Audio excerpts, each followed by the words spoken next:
Okay. So we have 2 questions, and I can start right now. Okay. Okay, okay. The first question.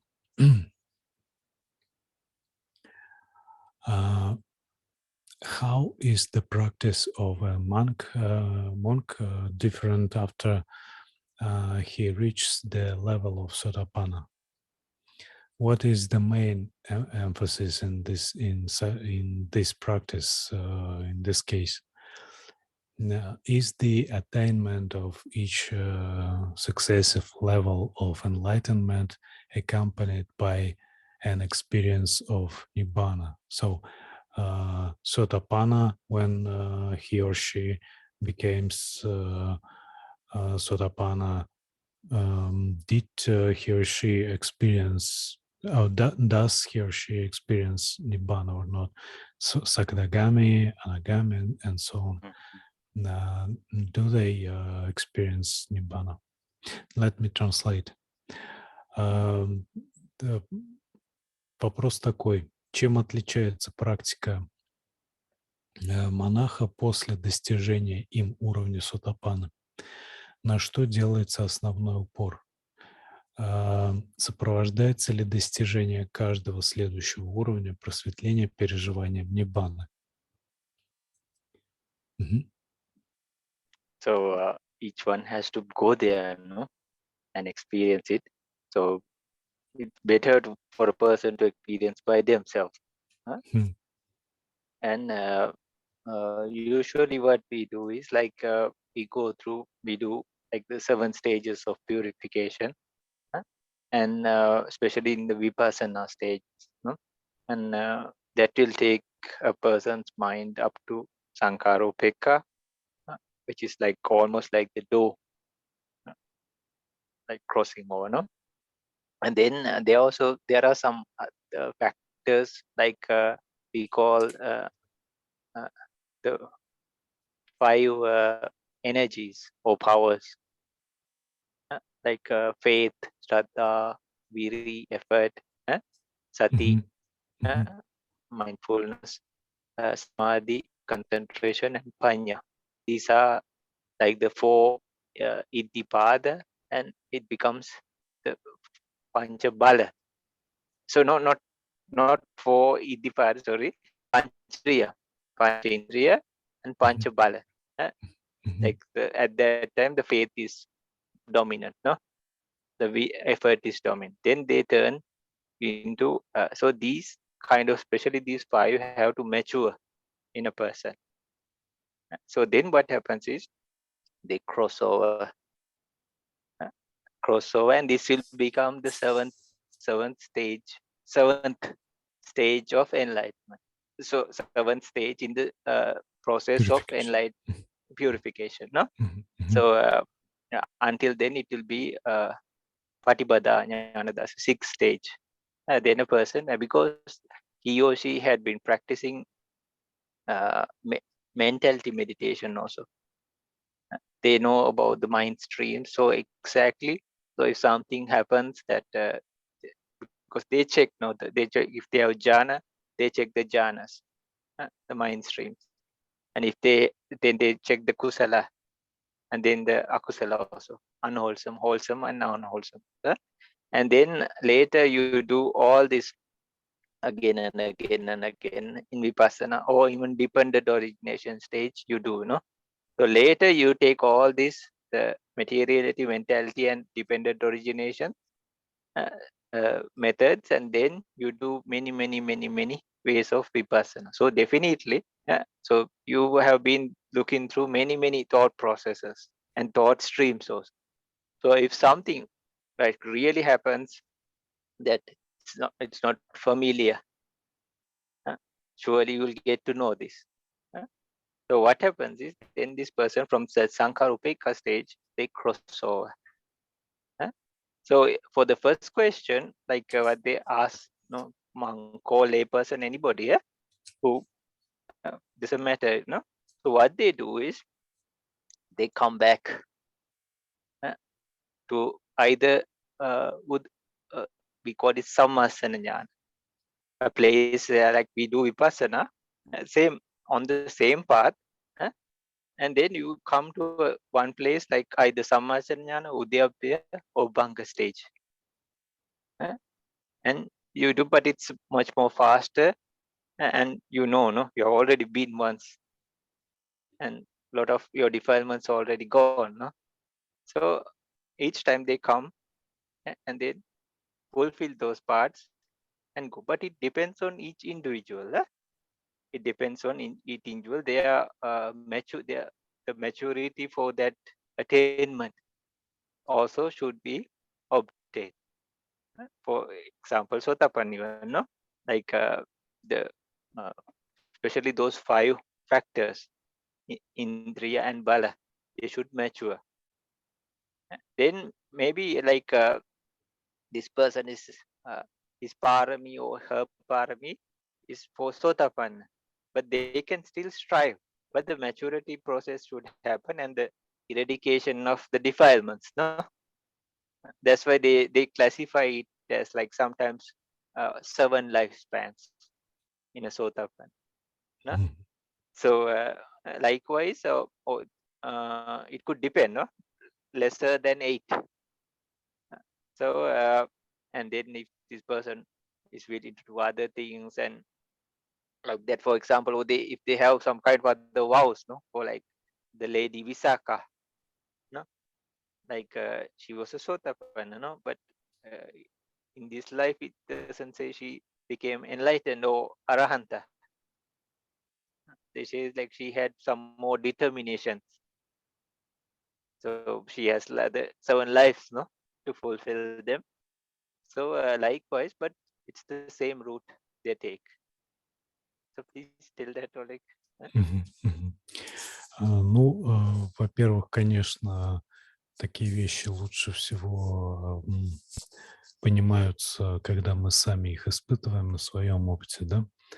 Вот, и заранее как бы об этом как-то узнавать, ну, большого смысла нет, но в целом м, человек в своей практике проходит вот эти вот 7 стадий очищения, да, о которых мы все время говорим, которые описаны в 24-й сутте Маджхьима Никая.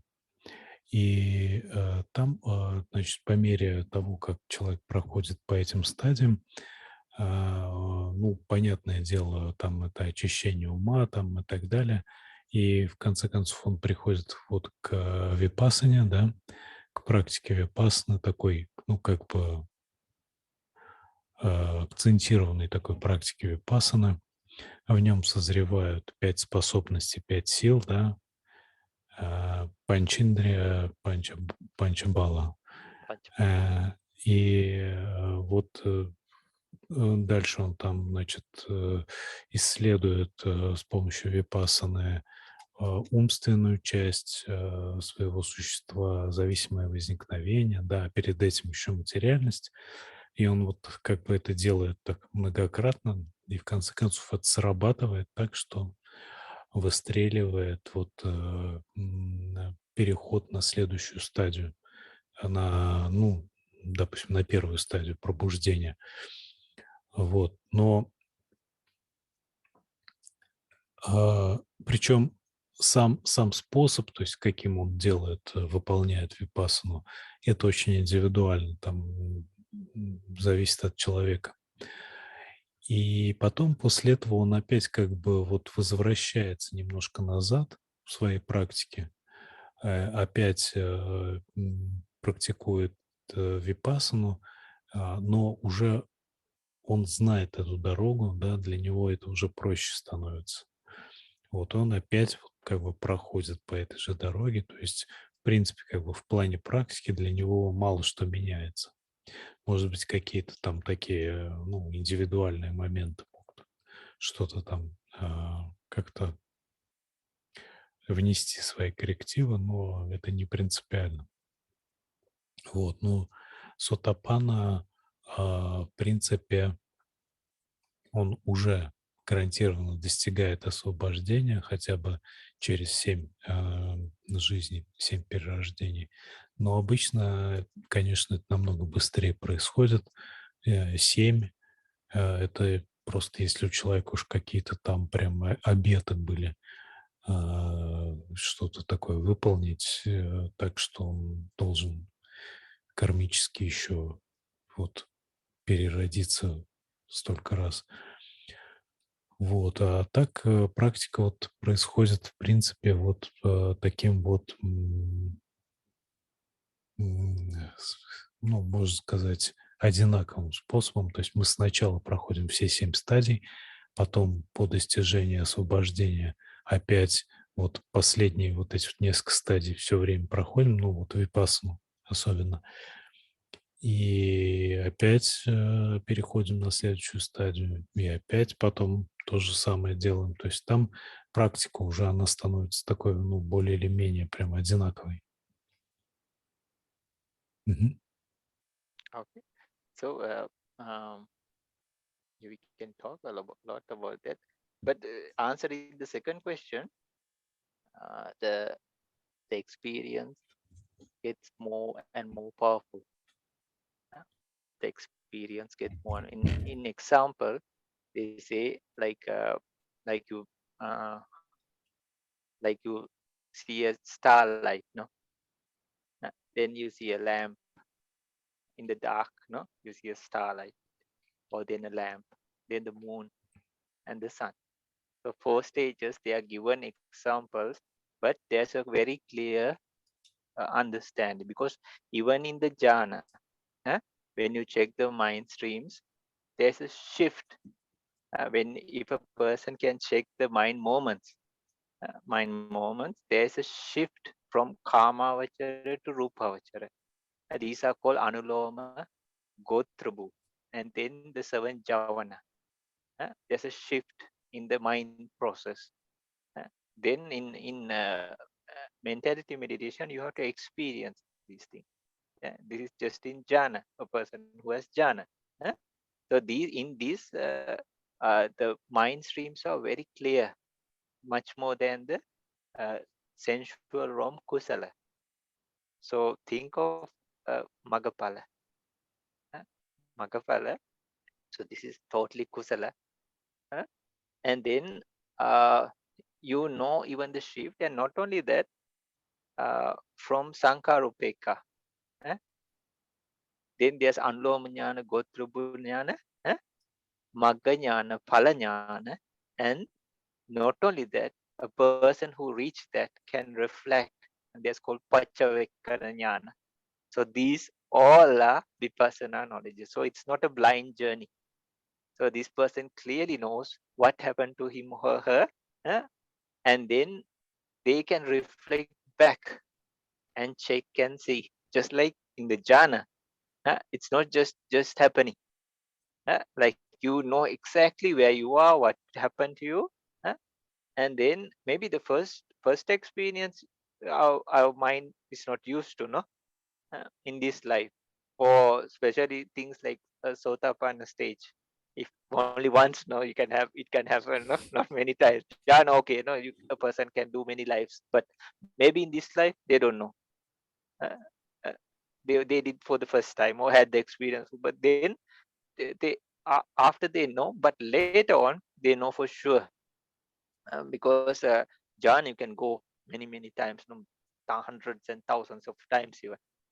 So they know, and they later when you are doing nama or mentality meditation, you try to check in and see what kind of mental factors are. So you try to recognize or understand or experience. huh? So then surely in stage like enlightenment, the practitioner, because they before they go to that, they fall into a very deep, we call it vipassana concentration, a very deep concentration. So at that point, you have learned many things about vipassana. So then the teachers instruct you to take a little part of it. For example, they because they teach many ways, no? As much according to Ananta Lakkana Sutta, Anapanasati Sutta or Satipatthana Sutta. I'll give you a nice example also. So yeah, I was like tears came, no, like wow, no, this is so nice. So uh, so a person knows. Please tell or like they exactly know, and not only that, they know the shift in the mind. They know because there's anuloma jnana, gotra jnana, magga jnana, phala jnana, and not only that, these are vipassana, very strong vipassana knowledges. After Sankarupeka, Sankarupeka is like the 11th one. Uh, so there are 16, no? So there are this practitioner knows like the different shifts in the mind. And then later what happens is like even when they cross over, they will definitely know. And not only that, they can reflect back. This is called Paccavekkhana, the last one. So this is so but at that time, like they escape from vipassana obstacles also, upaklesa, and then they are asked to take uh, how to say exactly uh, uh, like one object, uh, or there are many different ways of also vipassana. But you don't take the whole lot later, but you are skilled with that. You have seen and witnessed and in many ways, many methods. uh, then you just have to take a small part and practice. Okay, let's Мгм. talk about that more. It's interesting. Мгм. Насчет того, испытываем ли мы ниббану каждый раз, когда переходим с той или иной стадии пробуждения. Да, мы испытываем, но этот опыт становится все более глубоким каждый раз, да. То есть в традиции есть такое сравнение, что если сначала этот опыт похож на звезду, потом он похож на лампу яркую, потом он похож на луну полную, да, такую яркую тоже, а потом он похож на солнце. Да, это вот 4 как бы стадии пробуждения. Вот, все более мощный опыт. И человек каждый раз, когда испытывает его, он четко знает, что происходит. Он четко знает все вот эти вот происходящие изменения в уме на этом пути. Там все вот эти нияны, да, которые он проходит. И может быть, только на на первом опыте, на сотапанне, он, ну, как бы немножко с непривычки вот не успевает отрефлексировать этот опыт, а потом он это все уже очень четко видит. Точно так же, как и с джанами тоже. Первые опыты, они такие тоже с непривычки человек может полностью в ошеломлении находиться, но потом он, переживая их снова и снова, он уже очень четко понимает, что происходит. Вот. То есть там нет абсолютно никаких там непоняток, недопониманий, да. То есть когда человек обретает этот опыт, он точно знает, что он его обрел, этот опыт. Так что очень четкая, очень ясная дорога вырисовывается. Мгм. So for example, in the Satipatthana way, eh, in the Satipatthana way, those, so there's a big sutta, right? Uh, So, but in one way, but for this, you need to come to the concept also. You come to the concept, and then after that, you select, for example, maybe person who has anapanajana. Okay, so then we have to take, but then later we go back to reality, ultimate reality, paramatta. Huh? So you select one from a concept, no? It could be anything. No? For example, we take the anapanajana. Huh? Мгм. So anapana jhana, say first jhana, second jhana, anything. Huh? So we take the materiality. How? Because all these things, especially the jhana, or magapala, or anything, happens in the heart though. So there's 63 material factors associated. So this is rupa. Okay, that is rupa. Mhm. Then there are how to say a mind stream of either first jhana or second jhana. There's like a sequence that happens. Bhavanga, bhavanga upachedika, bhavanga, bhavanga chalana, bhavanga upacheda. But that also you keep aside. Then sampatichana, samtirana, votapana, javana. So these each minds have, and not only that, javana, and yeah, that's the follow-up process. So you know which characters, how many, like 31 or like that, how many, 34, 33, like that. And later when you do like hundreds and many hundreds and hundreds of time, you start recognize, or you are supposed to recognize, because if anything, even kusala chitta viti, akusala chitta viti, people have argument, or how can you see nama, because they are not rupa, no, it is a experience. For example, there was this kind of argument also with the practitioners. So they find something to argue, no? So so they were asking like, if nama is nama, no, okay, rupa you can see, no, because they are supposed to be material, but that also it's not something you see with the eye, right? Uh, no, then they say one is not the colors we see. It's totally different, no, it's there's a characteristic in a kalapa, uh, which is called one. So the colors we see, white, red, blue, any color, no, yellow, golden, silver, all this, uh, we have made the concept. Oh, you're frozen, dear Bhante. I don't hear you.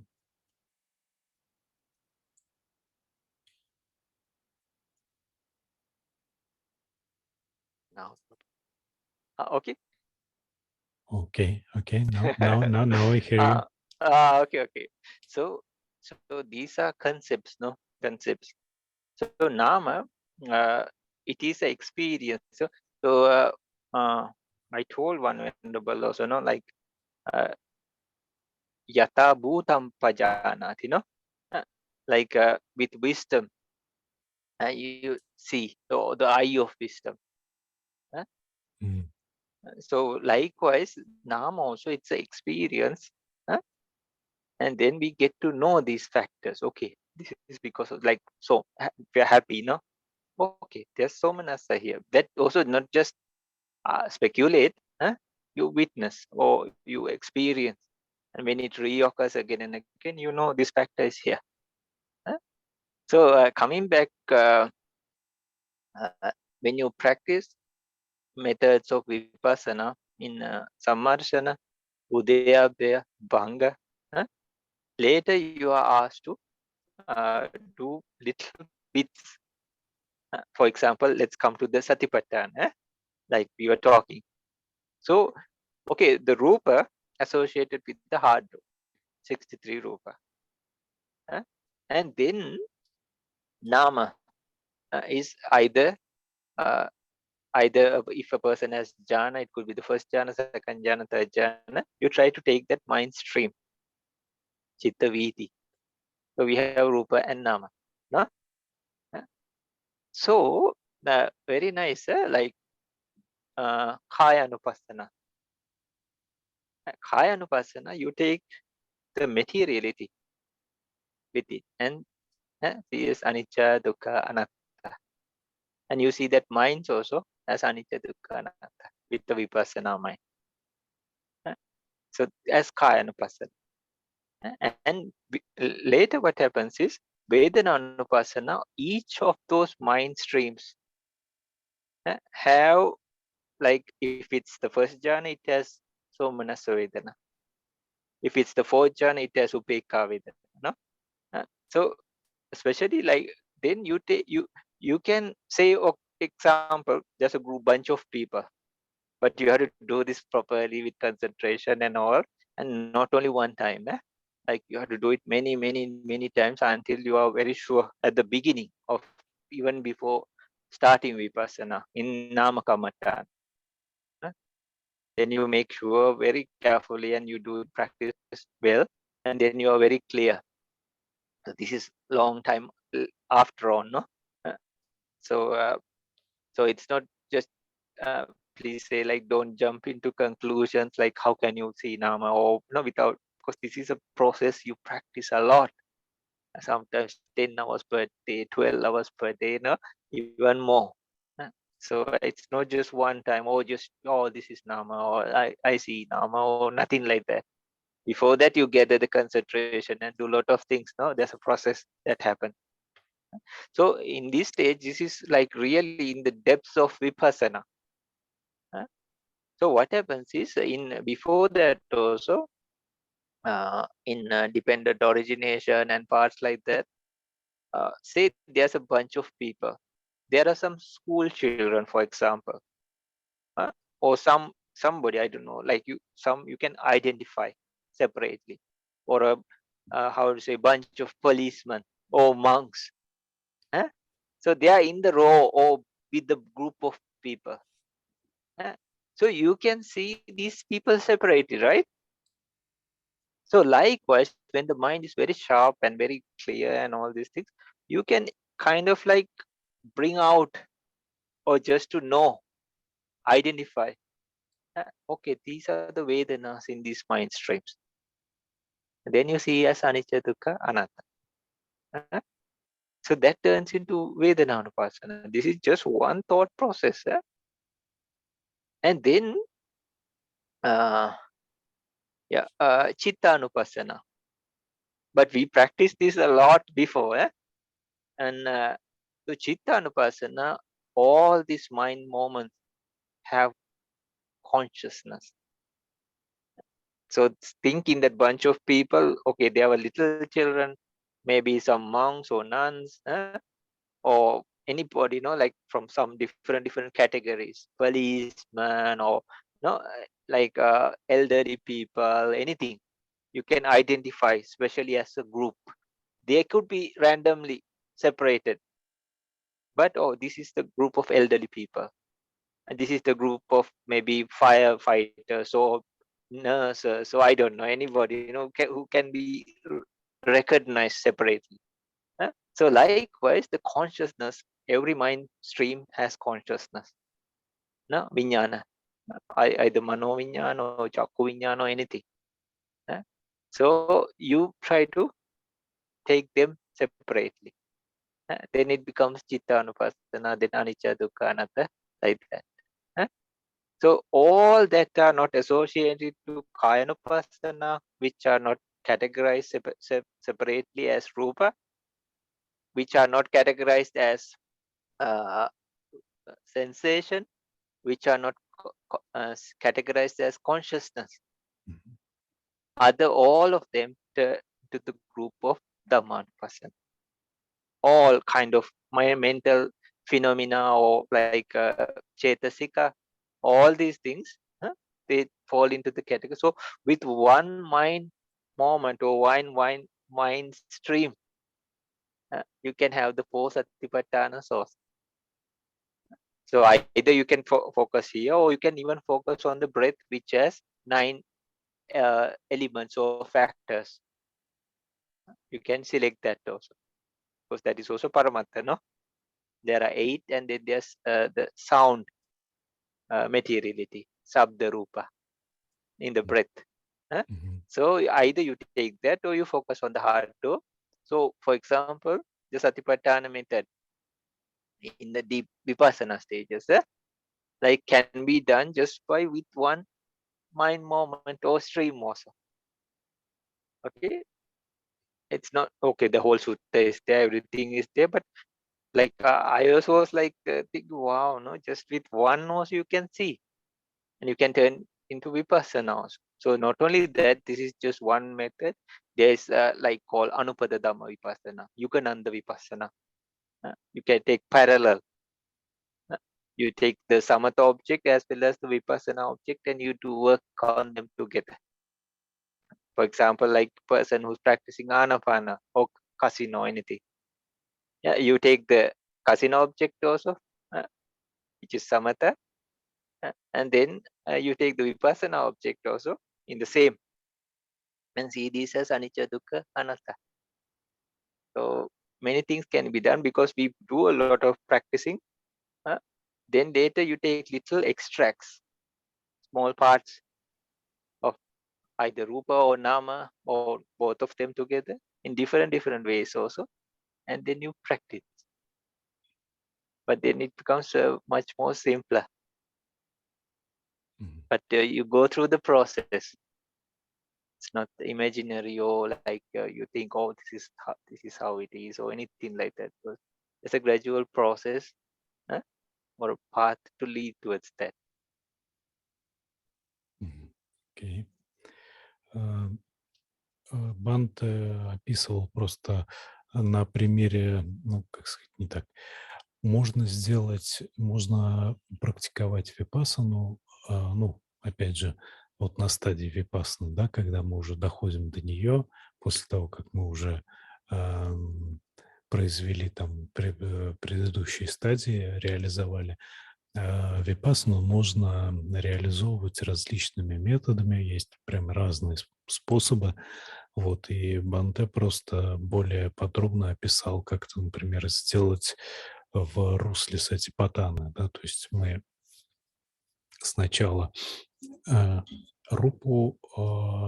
берем рупу, да, то есть и материальность, изучаем там 63 вида материальности. Первая сатипатана, потом веданы, тоже различные веданы, потом там читты, каждый поток сознания имеет свою, ну, как сказать, свой поток вот этих чит, да, микросознаний. Вот, и дальше мы это рассматриваем в русле уже там определенных элементов учения, даммы и так далее. Но все это делается, в общем-то, без каких-то вот фантазирований, да, то есть это на самом деле просто изучение реальности, как она есть. То есть мы приходим к первичной реальности, просто ее изучаем. И это все эти явления, они есть в каждый момент. Мы просто как бы, это вот все равно, что в толпе людей мы можем выделить там, скажем, детей или там, скажем, монахов или там полицейских, да, но толпа, она остается толпой, но мы вот из них выделяем разные виды людей. И вот здесь то же самое. Мы выделяем разные виды вот элементов реальности. Мы созерцаем элементы материальности, созерцаем элементы ментальности, умственности, вот умственные коллапы, да, так сказать, из которых, собственно, состоит вот нама. И, ну, в частности, все это созерцается с помощью глазу ума, глаза мудрости. И это делается снова и снова. Да, когда человек доходит до этой стадии, это там он может пройти вот по всем этим категориям, там, скажем, 10 раз за день, 12 раз за день. Вот, то есть пока у него не останется никаких неясностей, непонятностей в том, как устроена реальность. И это, собственно, вот таким образом делается випассана. Но надо повториться, что есть разные варианты выполнения випассаны, то есть не только такой, да, как бы вот в русле сатипатаны есть и другие варианты. Так что, ну, это очень индивидуально. У кого что пойдет, тот то и будет делать.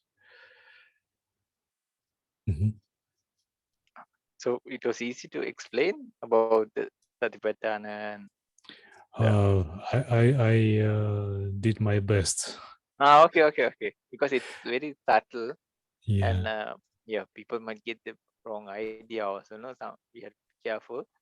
I Uh, tried to explain the whole idea about this. uh, Uh, uh, uh, yeah, because we have to go gradually practicing, and then we can have a clear idea also. And not only that, a different, definitely experience also. Because some people even get stuck in the stages of even not materialistic actually because of doubt. They have doubt and then they think, oh, but it is experience, and it's not just by like looking with our eyes. No, what we see through our eyes is not yada panyaya pasatine. Like you see from oh yata bhutang pajanati. No, like you see from wisdom.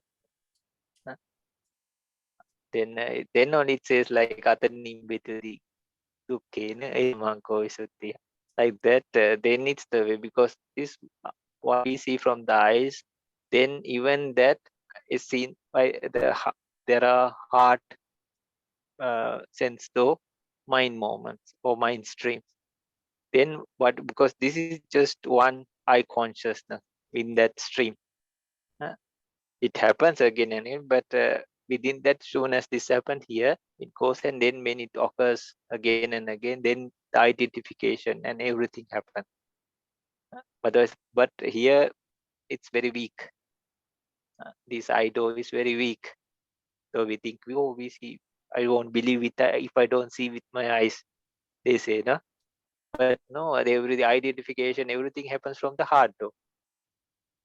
So at these stages, a person is usually not usually free from five hindrances, and then usually they could have very strong concentration. Also, they need it also. And four elements, maybe they have done the nama, four elements, and then or 28 rupa, and then nama, and then different methods of dependent origination. In sammarshana vipassana stage, there's a lot to cover. 40 methods of vipassana, and then there's something called uh, materiality rupa sattaka. Seven, there's like a category of seven associated especially with materiality. And then there's like arupa sattaka. What happens is you take all those seven categories of rupa and then you put it into those categories of seven and again do in now. So lot of things, lot of practices, and so that's why you build a very strong concentration also, and you need that power, you need that support. And not only that, this is your resting place, the mm.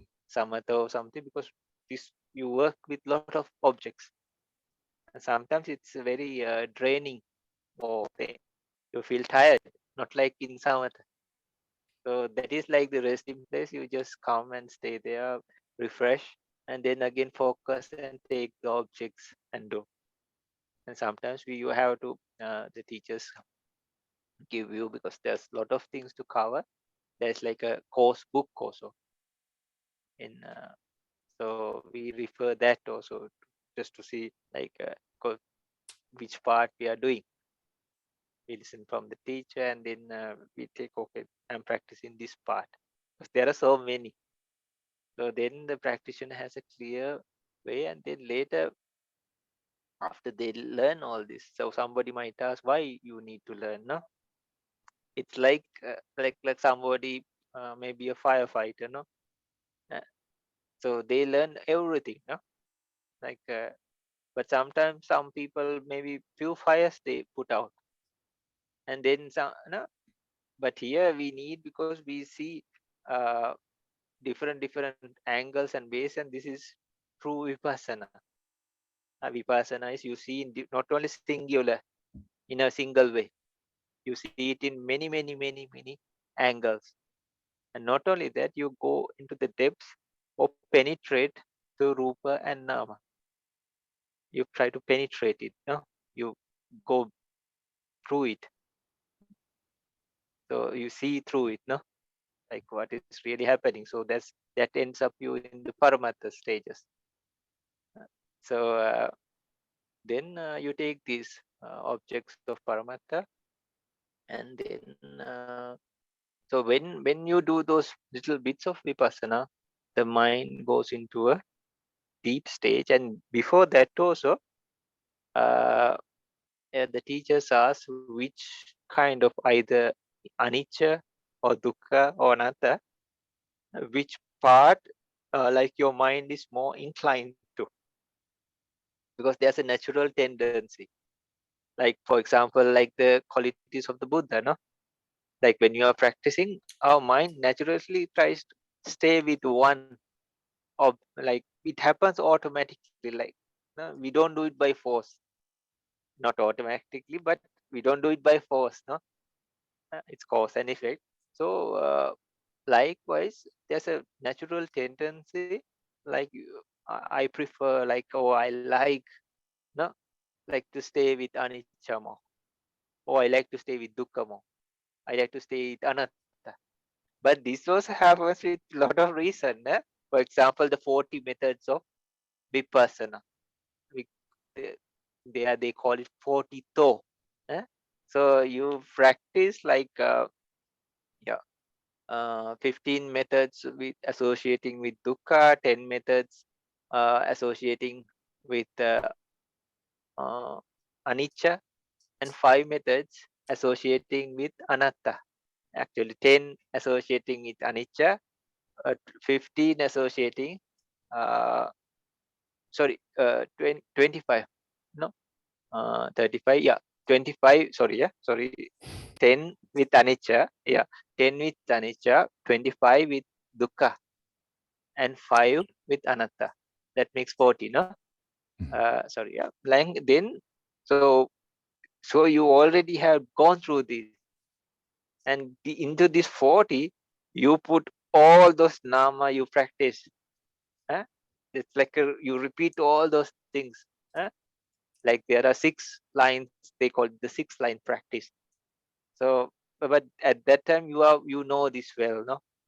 Like the 5 sense door, it has kusala, and this like mind streams. And then the heart door has all, no, kusala, if a person has jhana, all these things. Huh? So even if you see 5 sense door, you have to check up on the heart base also, because there's a continuation, no? So that also only the chakku vinyana happens here. Other whole thing happens here. Uh, Only the chakku consciousness or the sota vinyana. Only that happens. Otherwise, everything here. Uh, So, but if you directly take the hard door, or many, of the 6 lines, kusala, akusala, jhana, uh, or like even the sensual realm, like karuna, mudita, like those, or obstructing from like killing, or we call samma vacha, no, samma kammanta, those kind of things, like virati, they are called virati. So many lines to check and many things to see. But you experience, once you experience them, then you know this very clearly, no? So it's just like a procedure you do again in a different way or different technique. So you do it, I think, like hundreds or I don't know, maybe 1,000 times all together, no? So you know you have been using these tools or techniques for a long time. And then what happens is then when you like start doing with all these things in 10 categories associating with anicca, 25 ways of seeing this with the dukkha factor. and then five-way seeing with the anatta factor, non-self. So then you know, okay, this is the thing with associating with anicca. Uh, So then not only that, even the minds which witness or experience this, you have to recheck those minds also with as anicca dukkha with another vipassana mind, and then like a set of vipassana mind, 3 minds, no, 5 minds, like that. You recheck, recheck, recheck, recheck. So at that time, you have a practitioner has a very good understanding or even experience, can say. So then later, when they take a small part, then very easy to sink in, and you see clearly all the aspects, and you know exactly the anicca, dukkha, anatta, what you are seeking, no? Because they have practiced many, many, many, many, many things by then. И мы, когда практикуем випассану, мы проходим вот все вот эти виды материальности, ментальности, потом рассматриваем еще их под углом аничча, дукхи, анатты. Там есть 10 способов рассмотрения реальности в плане аниччи, то есть непостоянства. 25 способов в плане дуkkha — это страдания, и 5 способов рассмотрения реальности в плане анатты — это неличностность. И вот мы рассматриваем все это много-много раз. Это все как бы исследование реальности, как она есть, да, то есть параматты, то есть первичной реальности. И постепенно это формирует очень ясное понимание того, как устроена реальность. Мы, причем, когда доходим до вот 3 характеристик аничча, дукха, анатта, мы начинаем с той, которая у нас, к которой у нас есть такая склонность. То есть у каждого человека есть склонность, он легче видит ту или иную вот из этих 3 характеристик. И он приступает именно к той, сначала к которой у него склонность. Вот. Вообще вот этот процесс, он может быть утомительным довольно-таки, и поэтому он происходит обычно так, что человек выполняет вот випассану в сосредоточении, в состоянии сосредоточения випассаны, випассана concentration, да, как говорится. Вот, и он периодически уходит в джаны, чтобы там как бы немножко передохнуть, освежиться, так сказать, освежить ум, вот, и после этого вернуться вот к такому концентрированному рассмотрению реальности. I have a question. Okay. In suttas, we can see that some people made a sort of vipassana when Buddha just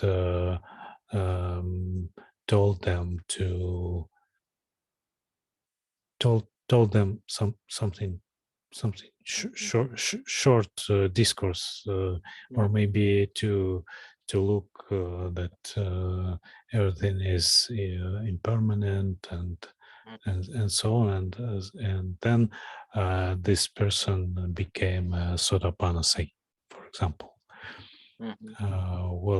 We don't see that this person made all of these complicated things you described just before. How is it possible? And let me translate the question. Okay. This is a good question. Many people ask, no? And say also. Я просто задал вопрос такой, что в суттах мы видим, что Будда некоторым людям просто дает какие-то краткие инструкции, там буквально в несколько строчек, там, или говорит: обратите внимание на непостоянство, там страдания, и человек бац, и становится сотапанной. Как такое возможно вот без всех вот этих вот сложных процедур, которые были только что описаны? Мгм. of this.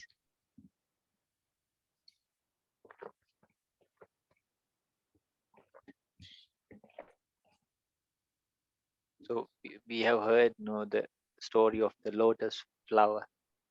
huh? So there are some flowers under the mud, or like coming out of the mud, no, or like in the water level. huh? So and then there are the ones that are already out of the water.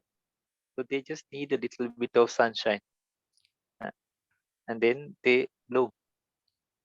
Мгм. So like that, like Venerable Sariputta or anybody who just maybe with few lines or even a discourse, like Dhamma discourse, no. So what happens is like uh, because they come to Shravaka Bodhi as a disciple, this was their determination. So usually it says, okay, Buddha's time, silent Buddha's time is much more longer. They can self-realize. Even the silent Buddhas or the Pacheka Buddha, they don't need anybody to help. They swambhu, like their own.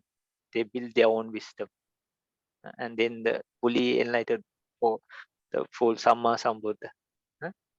like they call it the Sarvatnyata Jnana.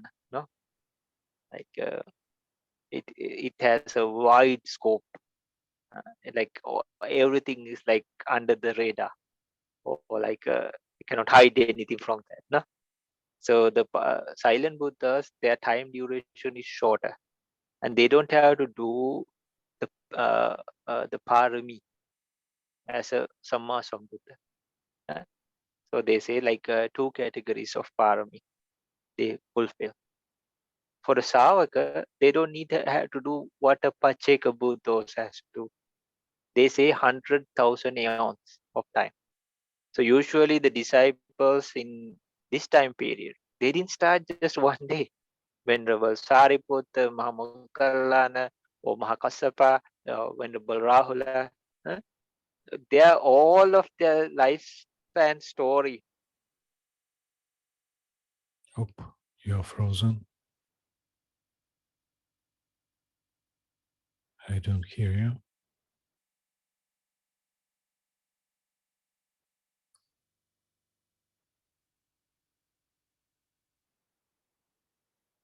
Ну, в общем, Бханте говорит, что... Uh, sorry. Окей. No, please, Ага, please tell, ага. please.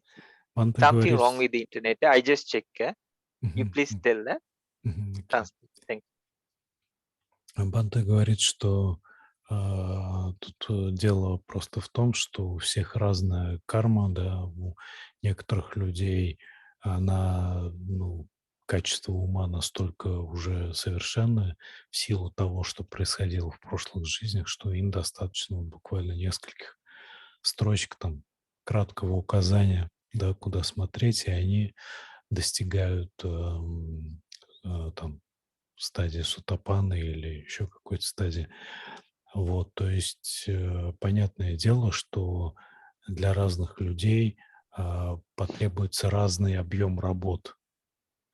То есть для кого-то придется перепахивать всю эту реальность прямо раз за разом, много раз, пока он наконец, не достигнет пробуждения, не прозреет.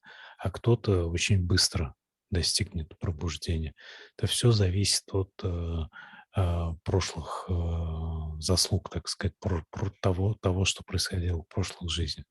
Понятное дело, что там достопочтенный Сарипутта или достопочтенный Махамугалана или там достопочтенный Махакасапа, там они многие эоны, многие жизни шли к этому, да, и у них происходило прозрение очень быстро.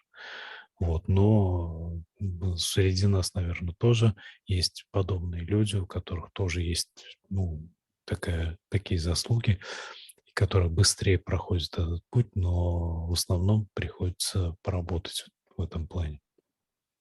Мгм. So, for example, most venerable the Arhanta Rahula.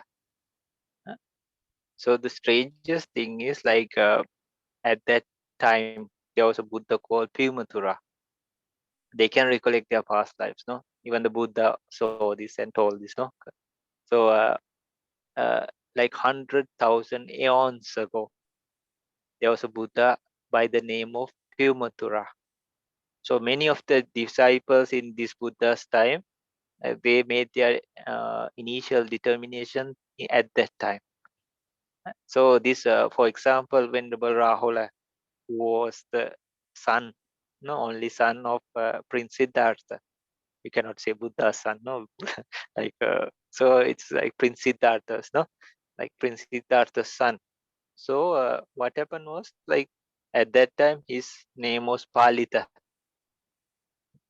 So in that Buddha's time, they were sitting in a circular way. Circular. So usually they sit according to the seniority, right? Or they call vasa. Like, okay, I'm 1 year, you're 2 years, you're 3 years, or 5 years, 10 years, 50 years, no? So they give prominence like that. So the seniors used to sit, and then the juniors, because they were sitting in a circle. So the last one would come actually near the Buddha because they are sitting in a circular. So what happens, like this Palita, his name was Palita, no? He saw a very young monk sitting right next to Buddha, and he looked very similar to Buddha. And he asked, "Who is that?" No? Oh, I get shivers now when you talk about this also. And he said, "This is the son of the Bodhisattva. He was born in the day where, on the day he renounced, uh, and now he is the from the disciples. From the disciples, he is the most virtuous one."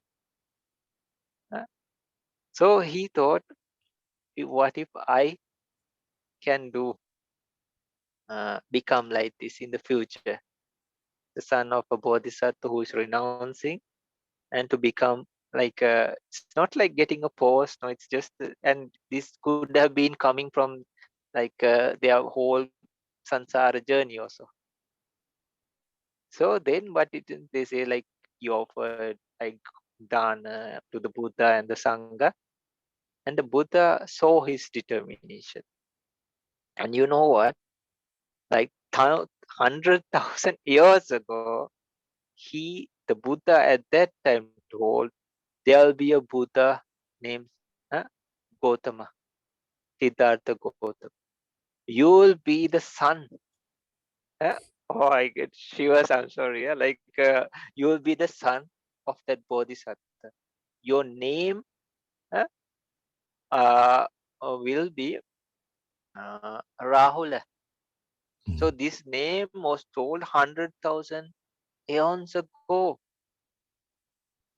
So in this time, like Prince Siddhartha, soon as he heard like uh, your son, a son is born to you, her verse came with the word Rahula, Rahulanjato, Bandhananjato. Uh, the word Rahula spilled out of his vocabulary or words. So but the name was already, it was like decided like 100,000 aeons ago by another Buddha. So he said like you'll, and then in that sasana you'll become, and you'll become fully enlightened, and you'll be the disciple who's with the highest virtue, like who. So so it really came true. So these people, they just need, because 100,000 neons, no, 100, it's a lot of time, because it's not, though we say 100,000, this is considered with kappa or aeons. So there's no proper calculation except examples. huh? So these are people like the cream of the crop. the cream of the crop. So they, because they are savaka, they just need, but along the way, they met other Buddhas also, and the Sasanas also. Or maybe they were Deva, or Brahma even, no? Or human. So surely they practice Vipassana. In those times, they surely practice Vipassana. So they just need, because they came for Savaka Bodhi, they need at least a slight push from either the Buddha or one of his disciples or Sangha, Savaka. Because that is their determination. But for Venerable Devadatta, huh, you know, he had been in hell for a long time. But Sansara is so long, he has parami the double the amount of Venerable Sariputta. So really, so it is strange. See how long. No, it's say they say it's so difficult to come out of a hell, and then that also slowly, gradually, being comes out. And then even if you come back to human form or something, either your lifespan is short, or you have disabilities, or sicknesses, kind of things. So you, even if you come to Sugati, you have to go through a process. It doesn't get corrected very quickly. huh? So even with all those things, Venerable Devadatta, whenever he saw uh, the Bodhisattva, he did something horrible or some bad thing or something, after he had that hatred towards the Bodhisattva, then he used to fall into hell, then come back after some time. huh? But still, the sansara is so long, he had double the amount of parami more than Venerable Sariputta. That's why he's qualified uh, to become a Pacheka Buddha. So they say now he's in a very bad place. uh, But because his parami is fulfilled, when he comes out of that at some stage, because definitely in a stage where there's a Buddha, there will never be a silent Buddha. It cannot happen. Not even a king who owns the four, they call Chakravati Raj, they are also not present, because they are wholesome people. huh? So these cannot coexist, or like they cannot be. huh? So at some point, when after the time period is over, when he comes up, which is not a short time, no, like a very long time, and it's also counted in aeons. So after that time, they say Asankhya, So after that time, but he will definitely become a silent Buddha. So the sansara, so these are people who have been practiced. So for us, when we hear the topics of vipassana, eh, it looks very for them. It's fascinating. It's like it's like talking to maybe a technician, no, eh, or scientist or somebody, no, or even a normal person who knows about the computers, right? So when they know about it, it's nothing foreign, no, nothing artificial, or like brainstorming, no, because they already know. But if you know less about the subject or anything, for that matter, it could be languages, no, like geometry, mathematics, anything for that matter.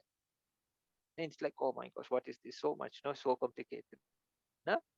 But if you are used to that, and if you are associated and all these things, oh, this is this, no, I want to learn more about this. I want to investigate more about this. It's fascinating, no, because it's kusala. Mhm. So likewise, so in a way we can see where we stand also. Like no?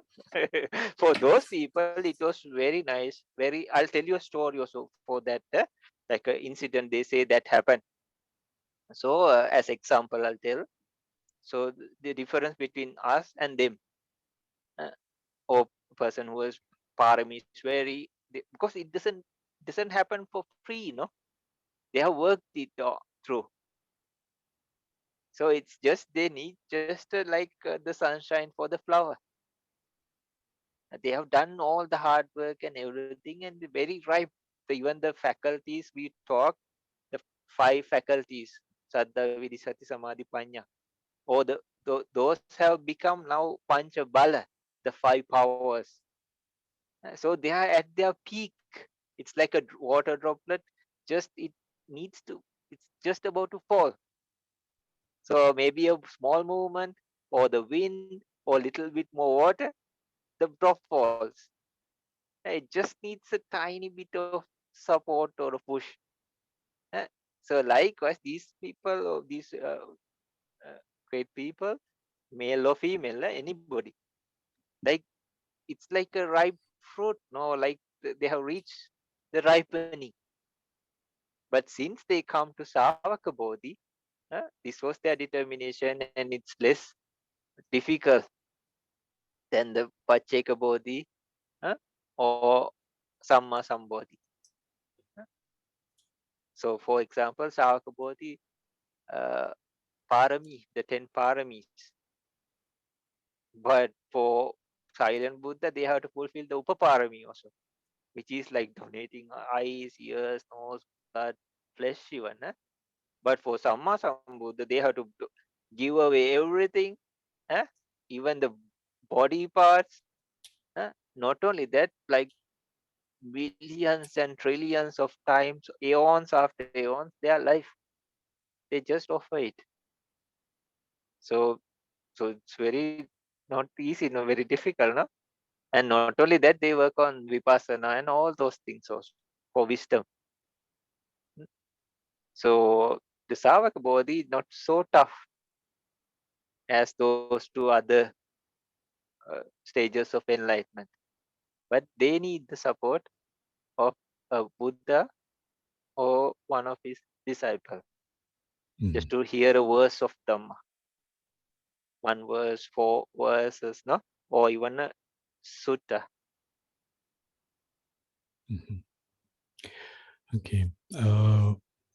Дальше Бханте говорит, что, ну, он привел такой пример, такую аналогию, ну, она тоже довольно известная, про лотосы, что лотосы в, скажем, там, озере, они на разных стадиях находятся своего развития. Некоторые лотосы вообще под водой, да, им надо еще подняться на поверхность воды, чтобы расцвести, а некоторые уже у поверхности, им нужно просто солнце, да, чтобы они раскрылись. Вот, то есть также точно и люди, некоторые люди вот практически готовы к тому, чтобы им нужен небольшой толчок, чтобы достичь пробуждения. Вот, а некоторым нужно проделать некоторый путь. Вот.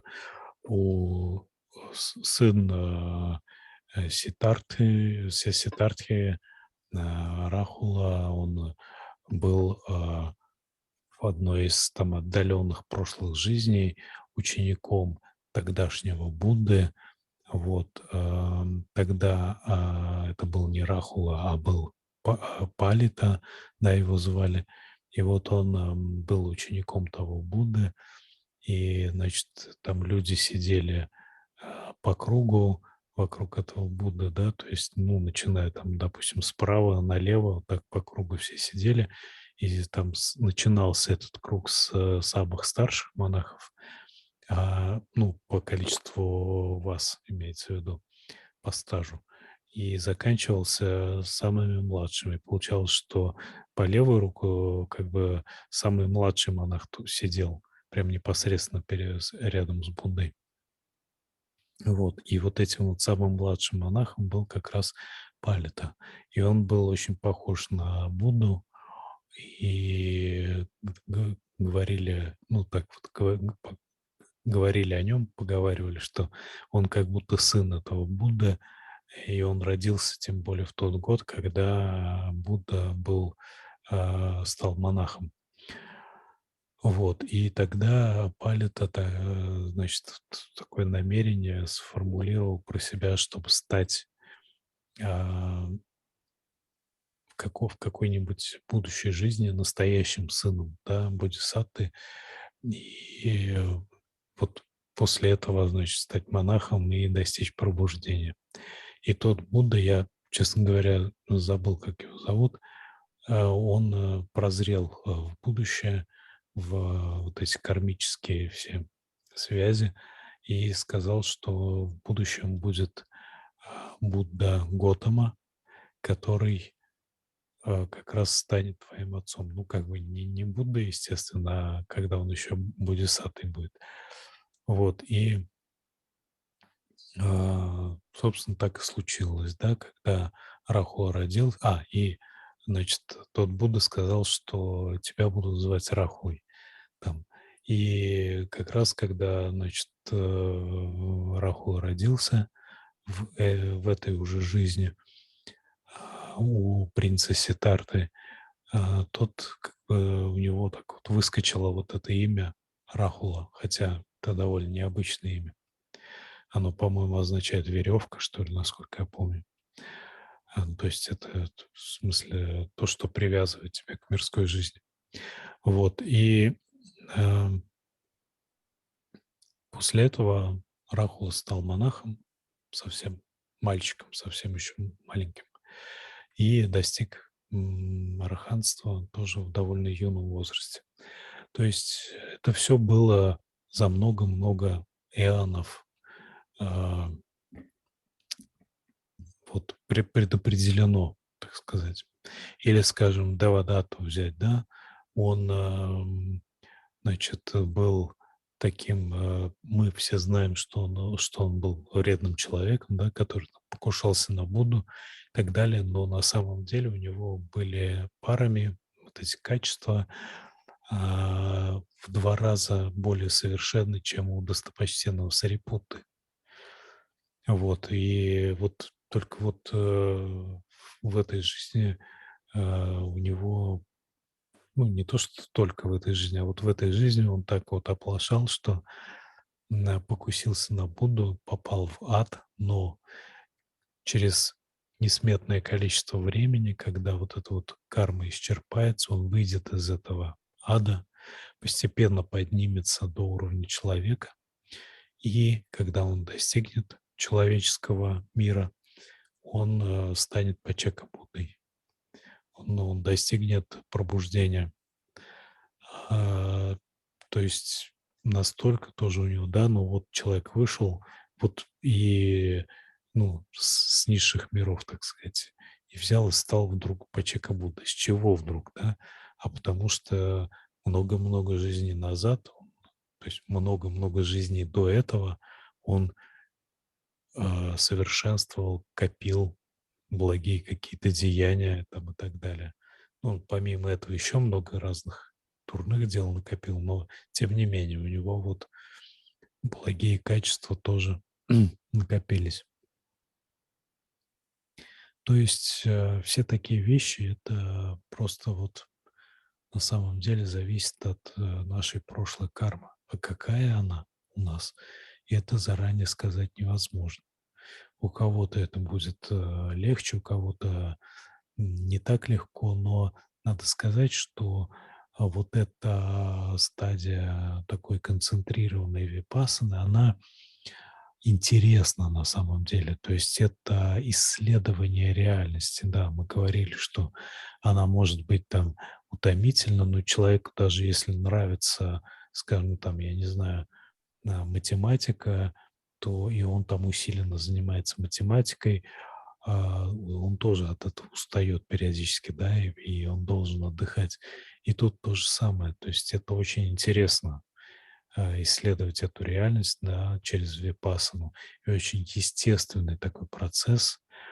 Вот, но периодически, конечно, мы и даже в нем устаем, и нам надо, приходится отдыхать в джановых состояниях таким образом. Мгм. So there are many paths we can see, yeah, many ways. But I just give, because we can make another path. I would like to focus on because of the topic of sotapana. So so one time they say a minister, he was going on an official journey. So he had his guards and all, but those days in a chariot or cart, no. So those days, like they didn't have the highways or anything, no. So there were roads across, no, like some village or forest or like that. So anyhow, there was a small dwelling or a kuti next to the road. It was close; you could see from the road, no. So when this minister and the group were passing through, uh, they saw around this kuti there were many animals. And some which he had never even seen. So those days they didn't have the internet or anything, no. So different places can have animals we don't even know, no. Even with the internet, there are so many animals we don't know, right? Some countries have different animals, no. So likewise, some areas or some places. So definitely those days they didn't even. Now we can search on the internet or something and see what kind of animals in Russia, no, what kind of animals in India or Sri Lanka, no, Africa, no. But then we get an idea, no. But those days they didn't know many things. So he saw like many animals, even some animals he had not seen in his whole life. So he was very curious. He asked like the group to stop, and he went. And actually, there was a monk there in that place. And so what has happened was this monk was actually a very powerful monk, uh, and he had so much powerful metta. It seems. Like the animals would not fight, uh, and they would just come and sit around his kuti because they felt comfortable, maybe at peace or secure. uh. So this minister, he paid respects and said, "Oh, whenever, what are these animals? I had never even seen in my whole life." So this monk was actually very powerful. He had like Puba Nusati Jnana. Like he could see the past lives, no? Not only himself, but even the ministers. eh. And he had saw this minister had practiced like in the past life, Abhidhamma, Vipassana very well. So he didn't say this animal is this animal is this, nothing. He said, like, oh, minister, though we have conceptual names for all these animals, these are five aggregates that arise and pass. Then the minister, like he said, like, please ordain me. Huh? And they say in his first sitting, first meditation sitting, he became a full enlightened arahanta Mm. in his first sitting. Huh? So these are like people who have been practicing for. So just tell them the story. Okay, then we can make a nice path towards the five aggregates also, because it is an essential thing in the sotapan, the five aggregates. Essential thing to recognize. Later, I'll tell you. Okay, okay. Okay, Мгм. okay. Бханте также вот рассказывает такую историю про одного министра, который, ну, в древние времена, да, в Древней Индии, который ехал по дороге, значит, и увидел там хижину Кути, которая была, ну, в пределах видимости от дороги. Вот, и он увидел, что вокруг этой хижины множество животных скопилось, да, которых даже таких, которых он никогда не видел в жизни. Вот, и он велел, значит, свернуть с дороги к этой хижине. Вот, и животные сидели вокруг этой хижины мирно, не дрались, не сражались. Вот, им просто было там хорошо. И, значит, вот из хижины вышел монах. Он, как оказалось, практиковал метту и очень был ну, сильным в этом плане. То есть животные вот как бы сошлись, копились там как бы на метту. Они были привлечены меттой. Вот. И министр, значит, спросил, а что это за животные вообще, такое количество животных. И монах увидел, он мог видеть прошлые жизни, не только свои, но и других людей, и он увидел, что этот министр имеет в прошлых жизнях огромный опыт практики. Он много медитировал, много знал вот реальность, абидаму и так далее. И тогда этот монах сказал, что все эти животные могут быть описаны одной единственной концепцией 5 совокупностей. И вот эти ключевые слова министра зацепили, и он сказал, что я хочу стать твоим учеником, я хочу стать монахом. И тогда этот вот монах его посвятил в монашество, дал ему инструкции, тот сел в медитацию и прямо с первой же медитации достиг полного пробуждения. То есть вот это такие, как бы пример того, как вот эти вот прошлые наработки срабатывают. И здесь вот тема 5 совокупностей, 5 накоплений, она важна на самом деле в плане именно достижения первой стадии пробуждения сотапанны. Вот, и Бханте сказал, что сейчас об этом немножко подробнее тоже скажет. Мгм. Окей? So in Sakai Ditti, they talk about 20 ways of Sakai Ditti. Huh?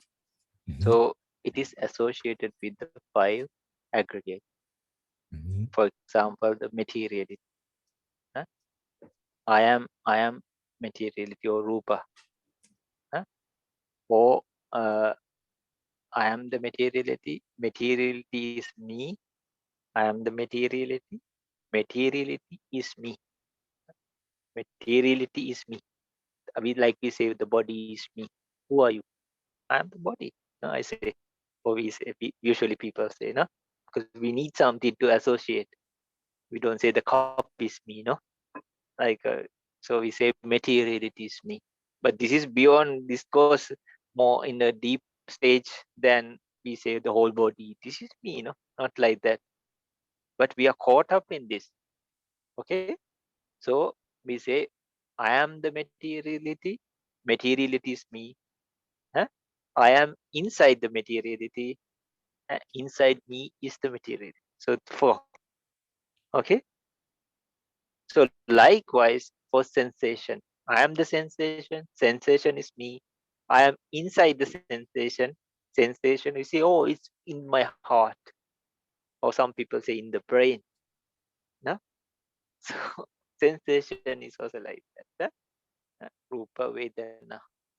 Мгм. It's a perception. I am the perception. Perception is me. When you even think of it, it takes a long way, no? That's all the things we say or do. So, but this is much more subtler and much more deeper than the things we are naturally caught up in. Because we think, no, but actually we are caught up in the very subtle places. So then the perception is inside me.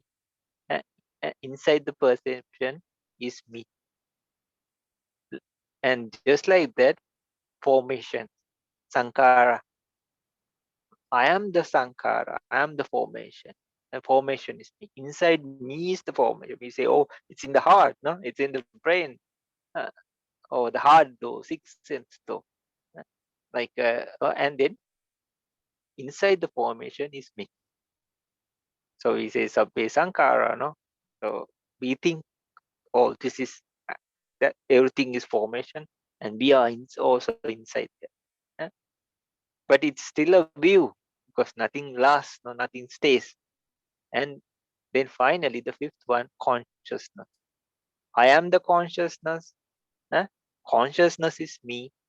I am inside the consciousness, and the consciousness is inside. That is also a view.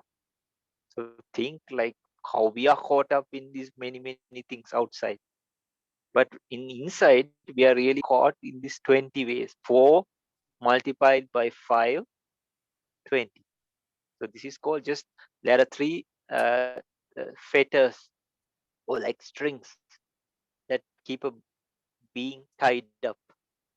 Мгм. So from these 3, one is sakayaditi. So you Мгм. in sotapanna, you cut off these 3 strings. No? Мгм. Like a Мгм. person is bound, fetters they call, no? Uddam, yeah, like Orambagya, Uddambagya. Like they are tied, they keep you tied down downwards. That's why a sotapan is free from all the bad kinds of births also. But these are things like holding a balloon, like or worse, no, like keeping a being downwards. Мгм. Orambagya, very gross. Мгм. uh, So 3 things are freed sakayaditi. So sakayaditi is associated actually. Though we say, oh, it's me, it's I, it's am. But this is a very gross level we are caught up in. A lot of delusion. This is my house, this is my car, this is my children. Many. But we are caught up in the very subtlest place. All of us, no? Like if we are not sotapan.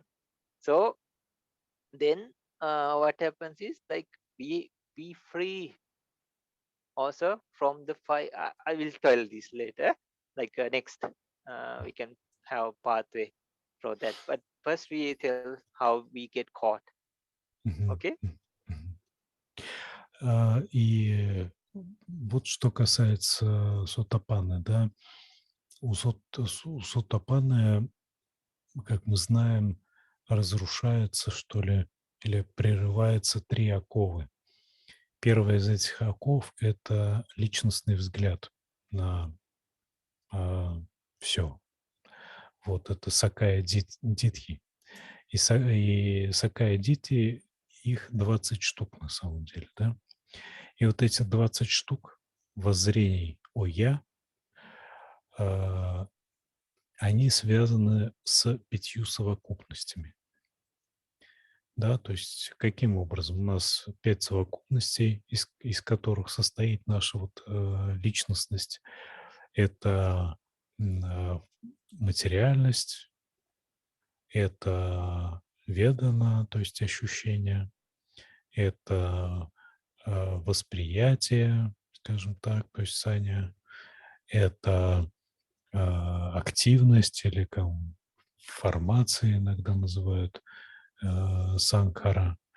И, это сознание, виняна. Так вот, по отношению к каждой из этих совокупностей формируется 4 вида я-воззрений. То есть, например, по отношению к рупе, к материальности. Я — это рупа, или рупа — это я, да, то есть я — это тело. Что ты? Вот я, да, мое тело. Или тело — это я. Или я в теле нахожусь, да. Или тело — это часть меня. И то есть, тело во мне как находится. То есть вот 4 вида, да. Я — рупа, рупа — это я в рупе и, рупа во мне. И то же самое относительно остальных, 4, совокупностей, да. Я ведана, ведана — это я в ведане, ведана во мне. Там, санья — это я — это санья, я в санья и санья во мне. Санкара — это я — это санкара, санкара во мне, я в санкарах. Да, там, ну, где-то там вот, среди санкар. И четвертое, соответственно, с сознанием. Я — это виняна, виняна — это я виняня, виняна во мне. где-то там находится. И все вот эти вот взгляды, то есть, ну, наша ясность, она как бы вот состоит вот из всех этих вот воззрений, да, сакая дити. И у сотапанны все эти воззрения разрушаются. То есть когда человек становится сотапанной, все это разваливается. Вот. Ну и дальше Бханте продолжит. Мгм. So we say like, oh, why do we need all these complicated things, right? So the five aggregate. Huh? So when a person practice materiality meditation, paramatta, they get to know about all the kinds of rupa, 28. So materiality aggregate mostly covered by that. Huh? Then it's nama, even before vipassana. Huh? Even before vipassana. Huh? So then in nama or mentality meditation, they have an idea of sensation. They have idea of perception, formation, and consciousness. The nama side from the five are covered there. So they get the ingredients. So uh, then we cross over to dependent origination stage. So the fifth method, uh, elaborated by Venerable Sariputta, uh, which the Buddha acknowledged. uh, So it's totally about the five aggregates. You check like all the aggregates from birth moment right up to, and if you have to know, and even past lives. You see the moments and you take like 3 lives, connect them together. So it's like past, present, which is the proof, uh, and future. And in the fifth method, you all connect them according to the five aggregates. So the person or practitioner has a very clear understanding of the five aggregates. So then when you, with this knowledge, because later you use these three ingredients, materiality meditation, mentality meditation, and maybe the fifth method and the first method of paticcasamuppada or dependent origin. And these are the main ingredients you use to all the vipassana methods and practices. So then you see clearly, if you break it down, it narrows, it becomes simple. And then this is the key reasons we have, because for Sakaya Ditti to break, you need the understanding. If you don't know the five aggregates, and the five aggregates are made out of materiality and mentality, right? Uh, So you need it, right? Otherwise, what are you going to do vipassana? What are you going to, because if we are caught there, we have to break it from there, right? And we are caught in 20 ways. So if you know this, and then if you focus vipassana methods and all this, it's very easy to break it from there. So we say, oh, why need all these complications? But if you narrow it down, it's very simple, and you take step by step. You learn the materiality, then go to mentality, then you take both of them, which are knowledges. Then you add it, and then check dependent origination. This is also still not vipassana, but deep. Then what happens is, then easily a person can break even the 20 ways of Sakaya Ditti. Very clear, right? Мгм. Yeah, please. So, Мгм. Так вот, мы по мере практики естественным образом еще до випассаны познаем, по сути, вот 5 совокупностей, да. То есть мы познаем и то, из чего состоит наша материальность, и то, из чего состоит наша умственная часть. И потом это все как бы соединяем, переходим к зависимому возникновению. То есть все это познается естественным путем в ходе практики, а потом в випассане мы это познаем просто еще более глубоко. И таким образом мы разрушаем вот эту вот ам, как бы пойманность в 5 совокупностях. Каким образом мы ее разрушаем? Познав 5 совокупностей. Если мы познаем, из чего состоит реальность, да, и увидим, что там нет никакого «я», оно никак не связано с «я», то мы, соответственно, уже это понимаем, что здесь никакого «я» нет. То есть сакая дити постепенно как бы ослабевает и в конце концов разрушается. И остальное тоже. То есть через познание мы освобождаемся от пойманности в заблуждениях, то есть в я-воззрениях, в сакая-дитхи. Таким образом. Мгм. So if you are talking about the second one, vichikicha, doubt. So even in the initial stage, no, like from the five hindrances, huh? When we have vitaka and vichara, vichara is the opposite of vichikicha. Huh? So this is just in samatha stage, just in concentration stage. So that also eradicate. So think if a person has an idea of materiality and mentality and like different orientation, what happens is like in Ditti Visuddhi, many views start eradicating. These are also doorways. If a person has parami, they go all the way. uh, So this is just otherwise if we had not done the homework and all, like we had to go step by step. But if we have previous parami or something, the person will go. Even if you start doing practicing materiality, that is also a doorway. Eh, Bam, they will go. Like it will be like you keep maybe a match close to gunpowder.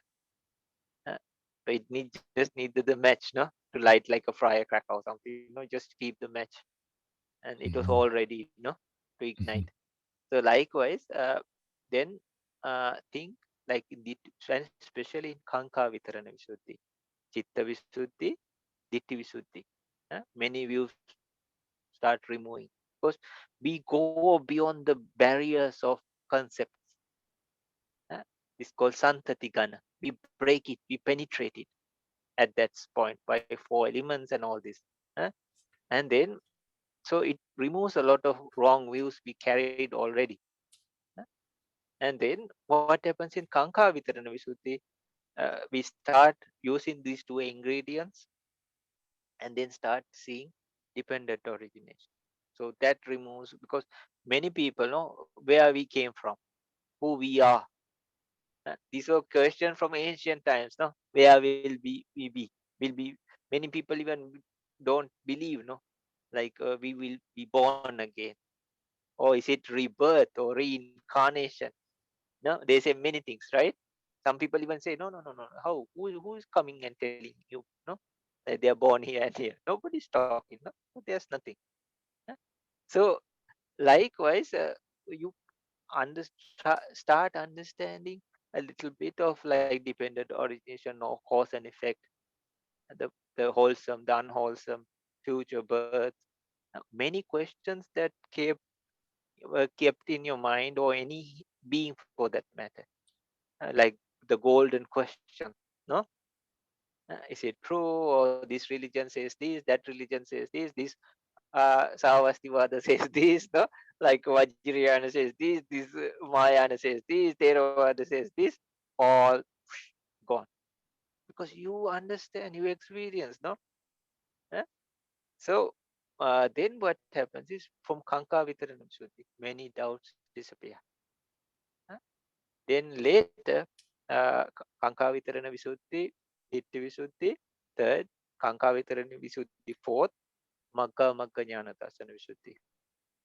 So with all this, and then there are some stages like you take all the ingredients and see it in a way of four. Even the materiality, mentality, dependent origination factors, you take, you see the proximity, how to say, the Lakkana rasa pachuppatthana padattana, they say in Pali. Yeah? So you take the characteristics. I don't remember the exact English words now. The closest reason for this to appear, uh, and lakkana rasa, causes, and the causes which brought them up. So likewise, even the ingredients you recheck or get to know them much more better. uh. So yeah, it's called lakkana rasa pachuppatthana padattana. So you take, and even the ingredients you know very well at that stage. Then when you come to the starting stages of vipassana, the path is very clear for you. But still, it's just the beginning of vipassana. Huh? But you know you are really working on the path, because many doubts already cleared. No? Huh? This, that, and all these things. So that's why it's called Magga Magga Jnana Dasana Visuddhi. So these are also all doorways. A person with high parami can, from that they'll like burst away on the path. uh, like you ignite a little bit of maybe gunpowder, no? Like just keep a touch in that, and then if their parami is very strong, you don't have to tell them, or they don't have to practice even all, but they had done it before in the past lives or many things. I'll tell a reason and don't feel bad, and now maybe hopefully you can understand why we need this, no? And I'll tell you also another thing also. So so it's very clear. So think, when a person crosses over to sotapanna, if just vitaka uh, and vichara also can remove a lot of doubt from the mind, then ditti visuddhi, it's not still vipassana even, no? It can remove lot of, then kanka vitarana visuddhi also can. uh, then magga magga jnana darsana visuddhi also can. Then we are going to patipada jnana, the path for eradication, no, or clearance or purification. So definitely in those paths you do so many practices, but it's just practice, and you do one by one after the other. huh? Okay, now we can run, but we started crawling, no, or just moving. huh? And if you look at a baby and say, oh, how is he going to run the 100 meters, no? It's uh, but he or she will, right? And it's, the possibility is there. And if the baby is already grown, no problem, no? It doesn't matter how fast or how much they go, the speed or winning or losing. It's nothing like that, no? They have the capacity, capability. And I'll tell you why also. Okay, so definitely Vichikicha, Sakai Ditti, Vichikicha, gone. And then I'll finish it because I have a lot of time, no? So then third one, Silabhata Paramasa. So at this path, when you know the path and the correctness of it, the righteousness of it, huh, and then you know, like for Yatha Bhuta, there's no other way. There's no other way. Like, then you won't, like, say, just because somebody says do this, do that, or because you are afraid of something or anything. huh? Because you yourself know, right? And think of a sort of an, for sure. That's why even if they say, I'll chop off your head if you don't say, if you say like, but they cannot, because they really experienced it, right? So definitely Silabhata Paramas is no more. They won't go after anything else except the truth, because they cannot, right? Because they break all those things way before. The conceptual things, they break it, they penetrate it much before, even before starting of vipassana. So in the stages of vipassana and all this, you go deeper, deeper, deeper, deeper, deeper in many ways, and you penetrate. So think of a person whose the faculties and the powers are matured and they cross over. huh? Surely, right? Like, they would know for sure. So definitely Sakai Ditti, Vichikicha. Sila Bhatta Paramata gone forever. Clear, right? Мгм. Окей. Moment, please. We can talk of them separately, but I think the time and everything, no? We have another question also, I think, no? Мгм. Yeah, yeah. И дальше Бханте рассказывает, каким образом остальные две оковы у сотапанны отваливаются вот в этом процессе, да. То есть остальные две оковы, кто не знает, это вичикича, то есть сомнения, и силабата параманса, это ну, привязанность к ритуалам и по правилам, так можно перевести. То есть мы, когда продвигаемся по вот этой вот последовательности, уже даже на стадии читтависудди мы сталкиваемся с вичикичей в качестве помехи, да, и она, собственно, противоположна вичаре. То есть вот мы возвращаем объект то есть внимание к объекту медитации, витака, мы остаемся на объекте медитации вичара, и вичара постепенно у нас как бы размывает препятствие, это самый грубый слой, так сказать, сомнения, да. Вот, потом мы движемся после реализации стадии читтависудди к дитьявисудди. Это, ну, такая, как бы еще не випассана, но что-то типа того, да, то есть мы постепенно начинаем уже более пристально изучать реальность. Нама, рупа, зависимое возникновение на самом таком простом уровне.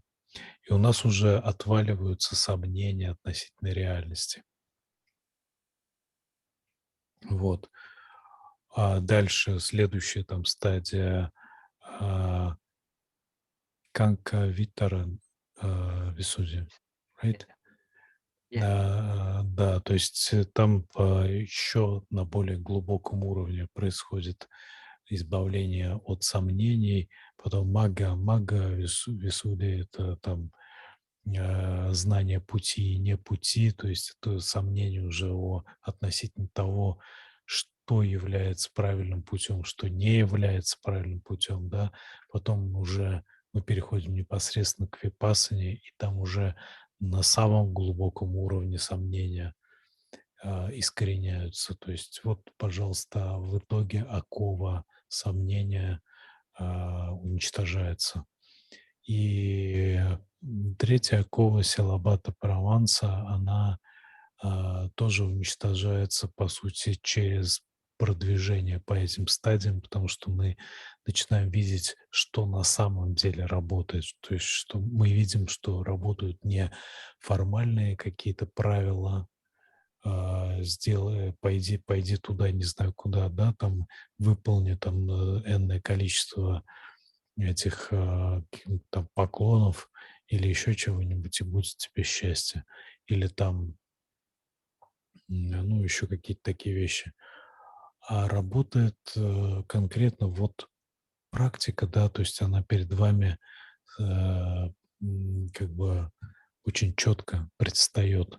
И в итоге, в общем, вот эти три оковы, они и отваливаются. То есть получается, что, по сути, мы закладываем базу для пробуждения с самого начала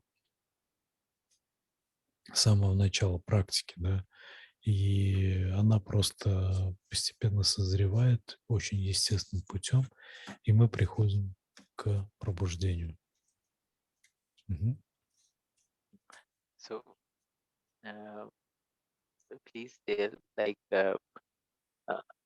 even through Buddha's teaching, it says the only thing if we had not done is becoming enlightened. Jhanas we have done, like even in the time of there are no Buddhas, jhanas are very common. So we were born so many times. If Venerable Devadatta could end up in hell and still have parami to become a silent Buddha, we also had been coming along, no, all this time. So just please know, the only thing we have not done, if not uh, becoming enlightened, sotapanna, sakadagami, anagami, arahanta. That's one. So don't think like this is something new. uh, and it says our bodhisattva had met 500,000, 1,00,000, 512,027 Buddhas in the time period of fulfilling his parami. 5,000, 500,000, 512,027. So we also been there, right? We have been coming there. And then sasanas, some sasanas, though the Buddha passed away, just like now, it stays for a long time. And then there are times like they have long lifespan.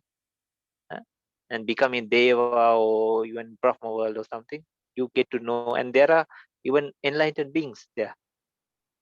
So we associate and we practice vipassana, abhidhamma and everything. So the three baskets. So it's nothing new. The only thing if we had not done is enlighten. So please understand and come on. No, many of us, like for college degrees, we work for 4 years. No, Eh? So if you do practice, even though you say, "Oh, why this?" No, in Sri Lanka also they say, "No, no, you don't need abhidhamma, you don't need a meditation. No? You just come and listen to me what I say, or you just see the sutras." Eh? That's a different topic. So they say this, no. But if a param is already strong, they don't even have to go to that person. They'll be, even from any source or even seeing something, no, that triggers everything. eh? So just know one thing: this is nothing foreign or new. eh? So you say, "Oh, how to do?" No, and then for a college degree or your work or anything, already maybe you have done 4 years of university. uh, 4 years of brainstorming studies, no. But for vipassana, if somebody does in a fast pace, 1 year, uh, and if you go slow, maybe 2 3, doesn't matter. But still it's less than a university degree. uh. And then some people even don't take use of the degree, right? They do something else, no. They did maybe construction or no, like they did something else, now they do totally different. And think of your job, no. You like maybe 20 years, 10 years, 20 years, 30 years now already in the job. So it didn't just come, no, and already you go from morning till night to the job. And maybe you do overtime, and maybe you have to bring some work home also, Saturday, Sunday, or they call you and say, do this, do this, do this, no. We have deadline, do this, no. So, but still, vipassana, which can save you from samsara, it takes only maybe maximum 3 or 4 years just to learn the whole thing. uh. And compared to our lifespan, it's fully, well, maybe we are 30 years or 40 years or 50 years now old. But 4 years or 3 years or 1 year is so short, no? And compared to samsara, it's not even like a drop of water on the ocean. huh? So please know it's nothing new. huh? And compared to our life, it's a very small time period just to get to know about you, right? That's number two. huh? So, and then the other thing, people say, "Oh, come, you don't need so much, so much. You don't need." huh? If we had done, okay, of course, you don't need. But you had done it before, right? So you know this is nothing so difficult or brains like, "Oh my gosh, how complicated." Nothing, because you associate it's simple, no? Huh? Like a person who knows how to fix a car, no, or a computer or anything. They know, no, these parts are these parts are this. So very easy. The problem is here, you solve it, no. But for person who doesn't know, how to do. We have to take it to a mechanic or repair shop. I cannot know. I cannot even think of it. Oh, so difficult. But if you try, possible, no, and you learn. So, like anything in the world, so number two, though people say, okay, come to me, listen to this, and you need just need the sutta and suttas. Please understand these specifically for some group or person, and they either we have except few rare occasions, uh, like the first sutta of Majjhima Nikaya, no, they didn't get in, no, because they had a lot of mana, that Dhatu Vibhanga Sutta, right? The first sutta. So it was because they were very high of mana. So Buddha wanted to break it. Huh? Because they were like from the Brahmin clan and they had done the Vedas and they thought, oh, what is this Buddha telling? No? Very easy for us. So Buddha actually said it in Paramattha, uh, just like in a more higher level for them. Just to for, because they had to, so they in the sutta it says they were not happy. This is the only sutta I think I have heard. No? They were not happy. Yeah. Usually they are happy, right? Huh? So that means enlightenment. No, not just clapping their hands or saying, "Oh, very nice, Buddha, very nice." No, nothing like that. No, not like so. These many of these people, even the devas, so they got enlightened. So nowadays they say, if you really want to read a sutta, huh, use it in Pali, and then that also keep the commentary as well as the sub commentary as reference and compare with that to get a proper idea of it. Otherwise, we speculate and we put our ego or something or self factor. And for example, like people say, why Prince Siddhartha left his wife and kid, no? The just born. In today, they would like domestic violence or family abuse, so they can go to court even, right? So, but it was a bigger cause, no? So people try to, they even make dramas in countries like ours, no, or India, and they make a whole story of it. But it was bound to happen, uh, and nobody could stop it, not his father even. That's why how a Buddha appears, no. So then later he helped his son and his wife also to become enlightened. They're very powerful, no. So so likewise, number three is like uh, number one is like this is nothing that is not familiar to us. Number two is like to learn vipassana and all, it just takes few years, not many. And compared to our life and what we had studied and done, it's very short. And compared to samsara, it's nothing. Huh? Even this lifespan, if you compare 30, 40, 50 years, then 1 or 2, 3 years learning it properly and correctly, nothing. Huh? So number four, those say, okay, no, you don't need Abhidhamma, you don't need it, just read the sutras and enough. Huh? But the people who listen to this, they become already enlightened. And luckily because of Venerable Ananda, and then they kept it, safe and secure. Uh, So what happened was like, but still now they say for a person to understand, refer word by word even. But if the parami is very high, that is also enough for them to, but they'll go on the same path. So like we talk about the Sakkaya Ditthi, Vicikicca, Sila, Bata, Paramas and all, uh, the three things that fetters that are holding, to break them, one has to get to know these things. So for example, those parts are like Abhidhamma. uh, So in Abhidhamma later part, they talk about meditation. In the suttas also, when you go to deep suttas, uh, which were told to some people, no, or some group or some kind of thing, then they go to the essence which are paramatta. So in the end, you can see it always ends usually. most of them end up with nibbana. To reach nibbana, you have to go through that path.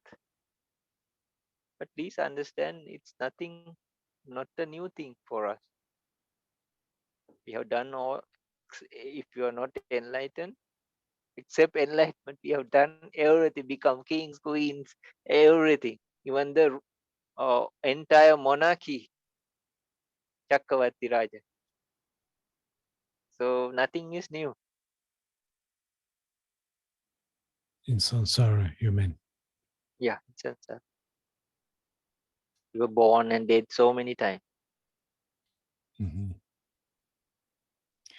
Бханте говорит, что эти знания, которые мы, то есть, вернее так, эту мудрость, которую мы должны постичь на этом пути, это не так на самом деле сложно и а, не так долго, как кажется, да. То есть если человек достиг уже стадии випассаны, то она у него займет, ну, год, ну максимум 3, да, то есть меньше, чем мы учимся в университете.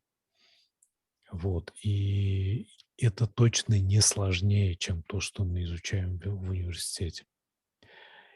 И это вообще капля в море по сравнению со всем тем временем, которое мы провели в сансаре. Вот. По сравнению с пробуждением, все остальное — это старое, да, то есть ничего нового под этим солнцем нет. Мы уже видели это все 1000 раз за свои перерождения, миллионы раз, миллиарды раз. Все одно и то же. То есть, что бы мы ни искали в сансаре, мы это уже и находили. Мы это уже знаем на самом деле. Когда мы этого достигнем, чего-то в сансаре, мы увидим, что в этом нет ничего нового. Мы обязательно разочаруемся в этом. И единственное новое, по-настоящему новое, чего мы никогда не достигали, это пробуждение. И вот именно к нему надо стремиться. А мы, некоторые как бы учителя, там, например, говорят, что вот там изучение, скажем, абидаммы, изучение вот таких каких-то вещей, оно не нужно, а вот есть сутты, и надо просто их читать, и все. Но надо понимать, что сутта — это все-таки истории или лекции, которые Будда говорил, произносил конкретным людям. Да, то есть даже в первой сутте Маджхьима Никая мы видим, что он произносил эту лекцию не просто там вообще, а совершенно конкретным людям, у которых было много гордыни. И он, произнося именно эту конкретную лекцию, он имел цель разрушить их гордыню, чему они не были рады, и об этом сказано в конце этой сутты. Вот, то есть это очень специфические такие тексты, а более универсальные были уже описаны в Абхидамме и там, скажем, в Висуддхимагге той же самой. То есть это уже более, это вещи, которые подходят уже ко всем людям так или иначе, да. Каждый человек проходит этот путь с разной скоростью. Если у человека много, ну, там, заслуг, да, хорошо развитые парами, то он проходит этот путь очень быстро. Другие проходят медленнее. Но это все в любом случае возможно и достойно усилий.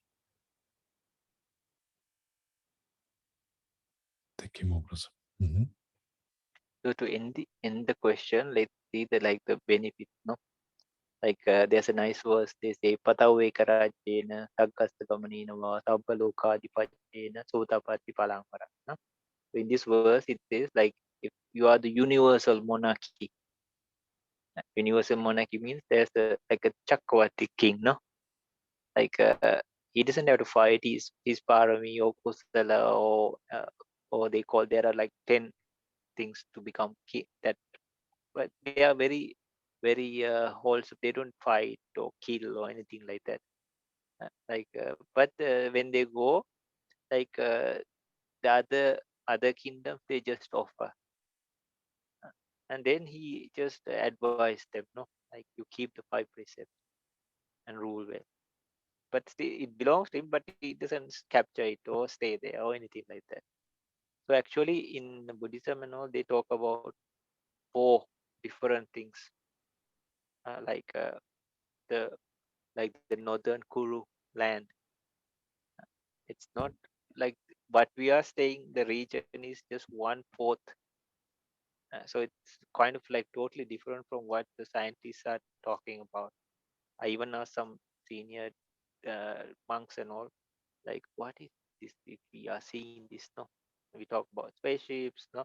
Maybe aliens and all this, no? And then so actually, this is the 1/3 we see. One, no, 1/4, 1/4. In the northern side, there's a land called the northern Kuru. uh, In the eastern and the western, there's Aparagoyana and Puraveda. So the universal monarch is the ownership of all these 4 continents, all islands they call. Buddhism and the Buddha had spoken of this. In other places also they speak before also. So I also thought first it was the continent. When you say continent, like the Asian, no, or Australia, or the Americans, no, like that, like the continent. No, we are just one. We call Jambudeva. Yeah, this is one island or one continent. So the universal monarch is the owner of all these. Saggastagamanenwa is So, even if you sorry, are born in. sorry, Uh, Jambudvipa, yeah, yeah. for example, Jambudvipa is what? Is All these always see not on the planet of Earth. uh, yeah, it's in the radius that we can see. Usually we see many things in blue. The Hmm. ocean's blue, the Hmm. sky is blue. Huh? Hmm. So in the explanations and all, it says the beings of Jambudvipa, their main color or the way vicinity is blue. Hmm. For example, the Uturukuru, their vicinity or the, like, even if you look at a forest, no, the forest usually it's green, but when you see from far away, you see it blue. I was in a place like we used to call it the Blue Mountain, but it's not Hmm. blue; it's green. But from far away, when you see a blue, uh, like it's blue in color. So the oceans we see blue, the skies we see blue, right? Many things blue. But they say the Uturukuru, uh, some of these people, like one sector sees it in golden color, one sees in white, the other I cannot exactly remember, either red or green. Huh? I cannot remember this. I cannot lie, no. So either, but it's different color. So their head shapes and all these also different. So our ones are mostly circular, and we are used to the circular objects, no. But their shapes and things are different. uh, so the universal monarch is in charge of all this, and he we cannot see with our naked eye these plants, but a person with psychic power, uh, and they could cross and see, and maybe they are present also. So they say when Buddha was teaching for his mother who passed away, she was born as a deity, no, in Tusita, and for that he was like teaching the Abhidhammas, no. So he used to come for alms round in Utturukura, not India. And Venerable Sariputta used to go with his psychic power to that land. And Buddha used to give a summary of that to him. And he would come, and as usual, he can explain, no? Like people used to, oh, bhikkhus used to go and say, Bhante, this Buddha taught us this. Please explain. Huh? So they would listen to the explanation and go back to Buddha and say, Venerable Sariputta taught us like this. And usually Buddha usually is like, oh, it was almost the case, no? Like Buddha would like say sadhu and acknowledge, no? If you had asked me, I would explain in the same way. So likewise, so coming back to the benefit, the universal monarchy. uh, so they say because even a universal monarchy, like after the time of the Rome, or their the power, they can fall into any kind of state. There's a thing, the Jatakas and all they say, uh, like there was a prince called Temia. He was like an invalid or disabled for 12 or 16 years, or 12 most, and oh, 16. Sorry, he was like, and because he could recall his past life, and he was a king, like who had to punish the thieves. That was the only thing he did. But later, because of that, he was born in many bad places, or Supatnara. So he was born again after he came out of that later on as a king's son, and he was the one to get the throne again, no. But he knew for almost like 16 years he stayed like a disabled person, just in his excreta or uh, feces, and then not cleaning or not talking even, because the danger was so much. So even a universal monarchy, after that kusala and the power and everything disappears, uh, they can be born anywhere. uh. Sankasagamani, no, Sankasagamani means even if you do lot of kusala, that doesn't mean it's bad. But if you are born as a deva or do jhana and become brahma, being born in, but after that time, and if you don't practice these things, even dana or bhavana or anything like meditation or anything, no, if you don't keep it up, you can be born in any place. And then surely the how to say, the ownership of this Rome, where, or this island, no, the whole world to say. uh, so surely, like if they are doing it in a wholesome way also, later, but if their mind changes, they can be born anywhere. One time, like Buddha showed a group of ants, and he said, like there is the single one that was not the universal monarchy here. So this is a group of ants. So think like they were this powerful because you have to work yourself there, right? And there are like vows to keep. They may have to meditate. They have the jhanas, and then they have to treat people for like lifetimes after again and again, rule in a very respectable and honorable and a pure way. Uh, So then, but still they became ants, right? So this, so that's why they say sotapanna. And just to finish it off, like one time Buddha took a little bit of soil to his fingertip, and he said the suffering that a sotapanna has to go through uh, is like the soil on top of the fingertip or the nail. and the amount of suffering he or she had escaped is like the soil of the whole surface of the earth. And one time he took a little bit of water from the ocean, and he said the suffering that the sotapanna has to go through still left is like the little bit of water, and the suffering he or she had freed from is like the ocean. So why not be free and just spend 1 or 2 years maybe, and if you can be free, you're free forever. And the worst thing, unless a person becomes sotapan, they can be born anytime, any place, in a very lower place even. So, and then if you become sotapanna with a teacher or without a teacher, huh, like definitely you won't fall back. uh, like it will be like a journey, not a uh, there won't be any turning back. And that's why they call it sotapanna, no? Like you are a stream metro. So then Mhm, you'll never fall because the defilements are no more. Those defilements that were holding you downwards, that can take you to even hell.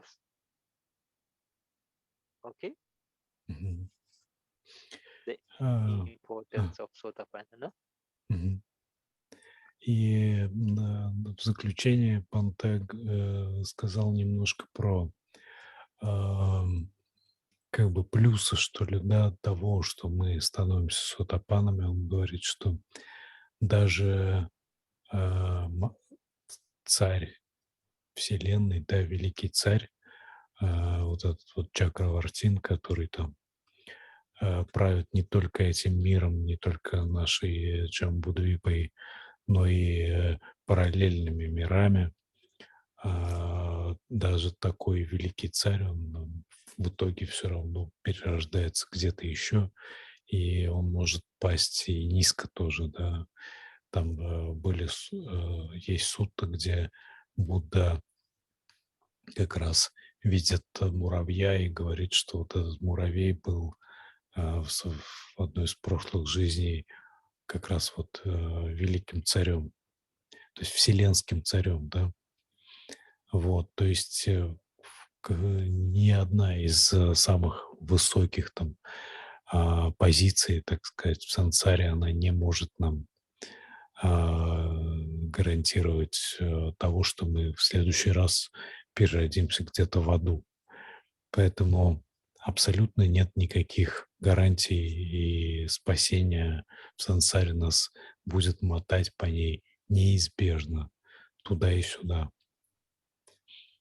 С другой стороны, если мы становимся сотапанами, то мы уже необратимо идем к пробуждению. Вообще сотапана, вошедший в поток, да, в переводе. Но что это за поток? Это вот, если на наш язык говорить, то это тот, кто встал на эскалатор, да, который ведет вверх к пробуждению. То есть эскалатор, он уже все, он его довезет до верха. Вот, то есть это поток, это вот этот поток, поток освобождения. То есть освобождение для него неизбежно. Он даже пока не достигнет освобождения, он не будет перерождаться в низких мирах. Поэтому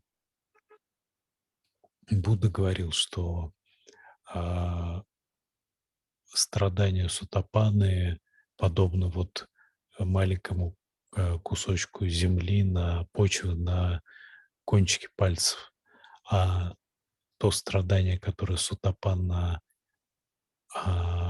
оставил, от которого освободился, подобно всей земле, всей почве на всей земле. Или страдания сутапанны подобно капельке воды, а то страдание, которое сутапанна оставил, подобно океану. То есть это уже по сути освобождение. Он уже сотапанна уже сам себе учитель, по сути. Он уже знает путь.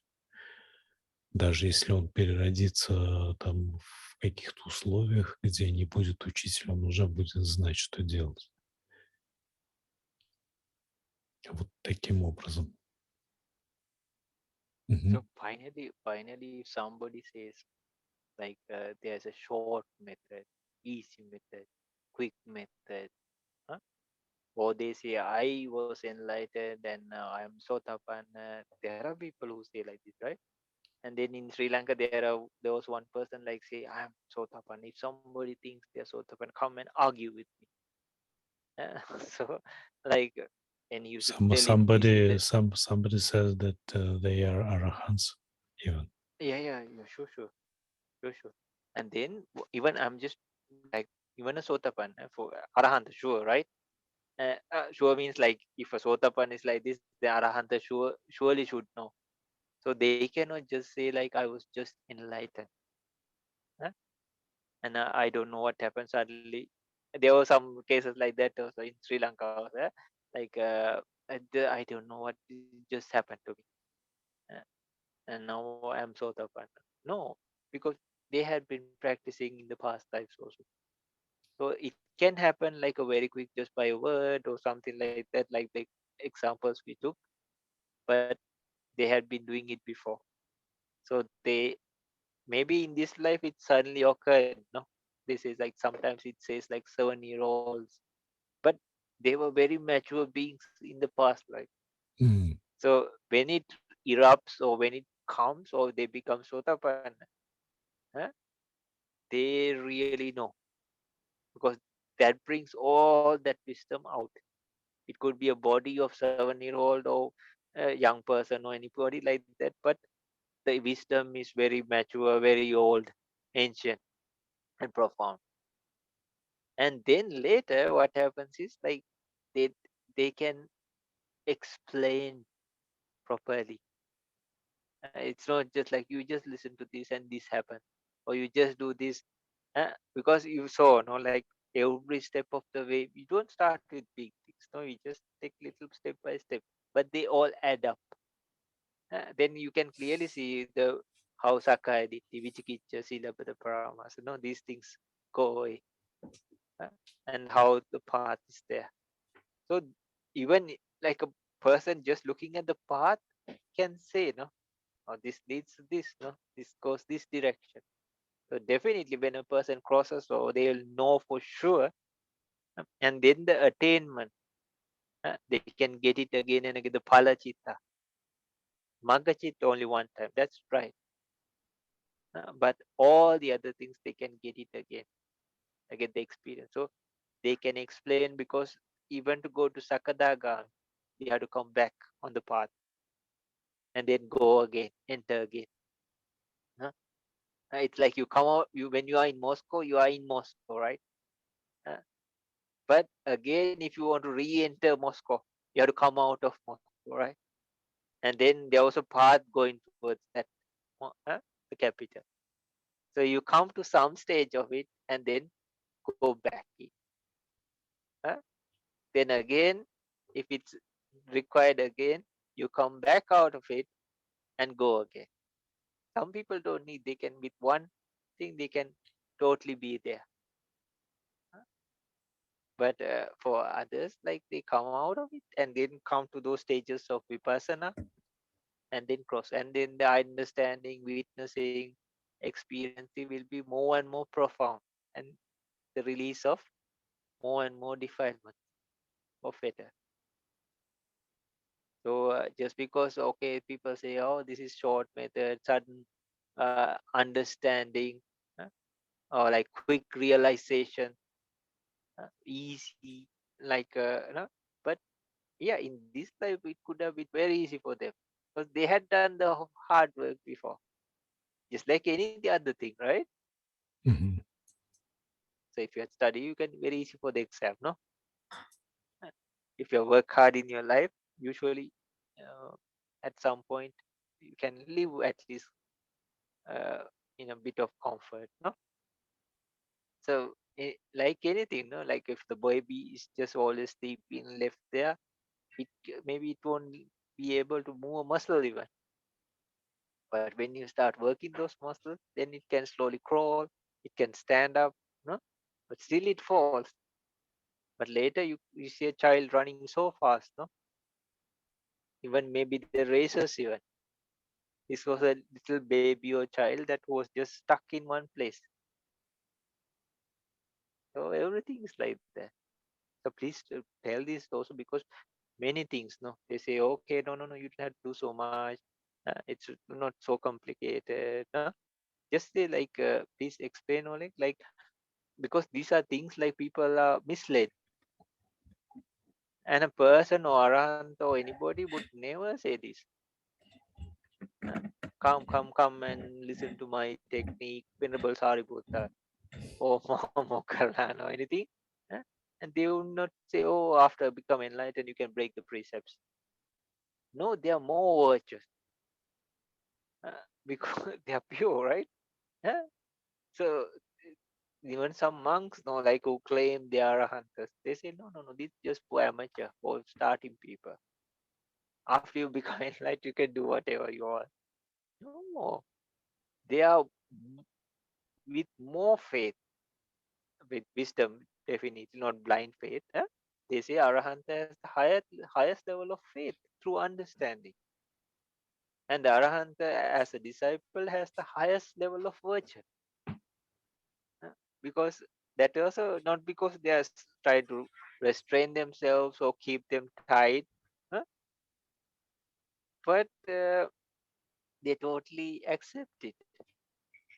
And they would never ever go and try to change even a word of add or reduce a word of reality or dhamma. This happen in the councils and many places you see. So even the sub commentaries, like people like, there was a very good monk in Sri Lanka, like Ariyadhamma Mahatera, no? Or even most venerable Pauk theology. Like they are very according to the Tipitaka, no? So they don't deny, they don't even the sub commentaries. They call it Mahatika. They call it the Mahatika. And these are not people who would lie or who would like to prove themselves, no? So they definitely say these were written by Arahantas. So they don't deny this, because Arahantas would never try to change what the Buddha taught. So they were called Mahatika. This is the sub commentary. So people say, no, these were added later on and they added their stuff. No, the Arahantas would never try to manipulate or change, because they don't have stuff to put as their own, right? Uh, The ego and everything already gone away. Nothing left of defilements, no? So, like people like most venerable Park theology and these when really venerated ones, no, who are really true. And they say even the sub commentaries, they were written by the Arahantas. They were called Mahatika. So this is not the commentary, this is the sub commentaries also. So though some people say like, and who are we to judge, right? And even themselves, no, for that matter, they could be very famous or anything. But if they say, then they remove the chances for the other people also to get something or even save themselves, no, from whatever that is left. So it's very bad in a way and very dangerous also. Okay, if you don't like it, you just leave it aside, and use what you can. But if you put your ideology and speculate, oh, I don't think like this happened like this, no? Uh, Either you have to go recollect your past lives and check, but that also will take you in an ego route if you are not enlightened. No? Because usually you see, because if a person talks of usually something, no? Or we have the tendency to add in our viewpoint. This is the way I see. Huh? And with the way we explain the situation. No? So it's coming, you know, some drawings even for that matter. Even if we try to draw something, usually it's quite similar to the person who drew it. Even if he or she is a good artist, even because we see this lot of in Buddha statues. Like you see that when they make the statues or draw the pictures of statues, usually the nose and the features of the face are quite similar, or the hair. You can see the difference, fine differences, no? Because it's coming through them. No, they use their perception or ideas. So this is just to draw a picture of the Buddha.